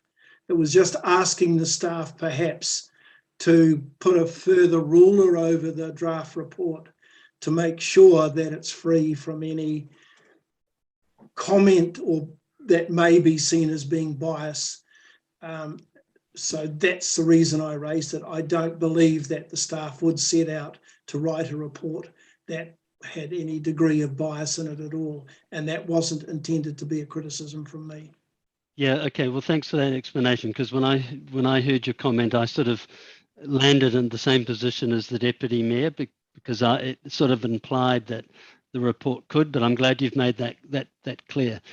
Councillor Mark? Yeah, look, I think it can be helpful if staff want to run a report beside me, and I'll let you know whether it's biased or not, and we'll be sorted. No problem. Actually, no, I've forgotten my last call. Yeah, no, I haven't. It was regarding the idea of, in the meantime, having Māngai Māori around the council table without necessarily a vote.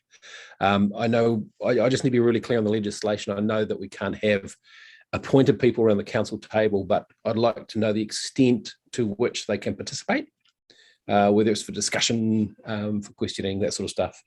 Yeah, and because I think that could be potentially quite useful, especially as we introduce Māori seats.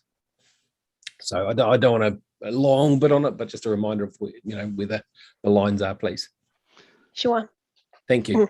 All right. Well, look, colleagues, I think we've come to the end of questions. Becca and Narelle, is there anything you would like to add to the mix? Anything I've forgotten? No, not from my perspective, Chair Wilson. Thank you everyone for your input and your questions.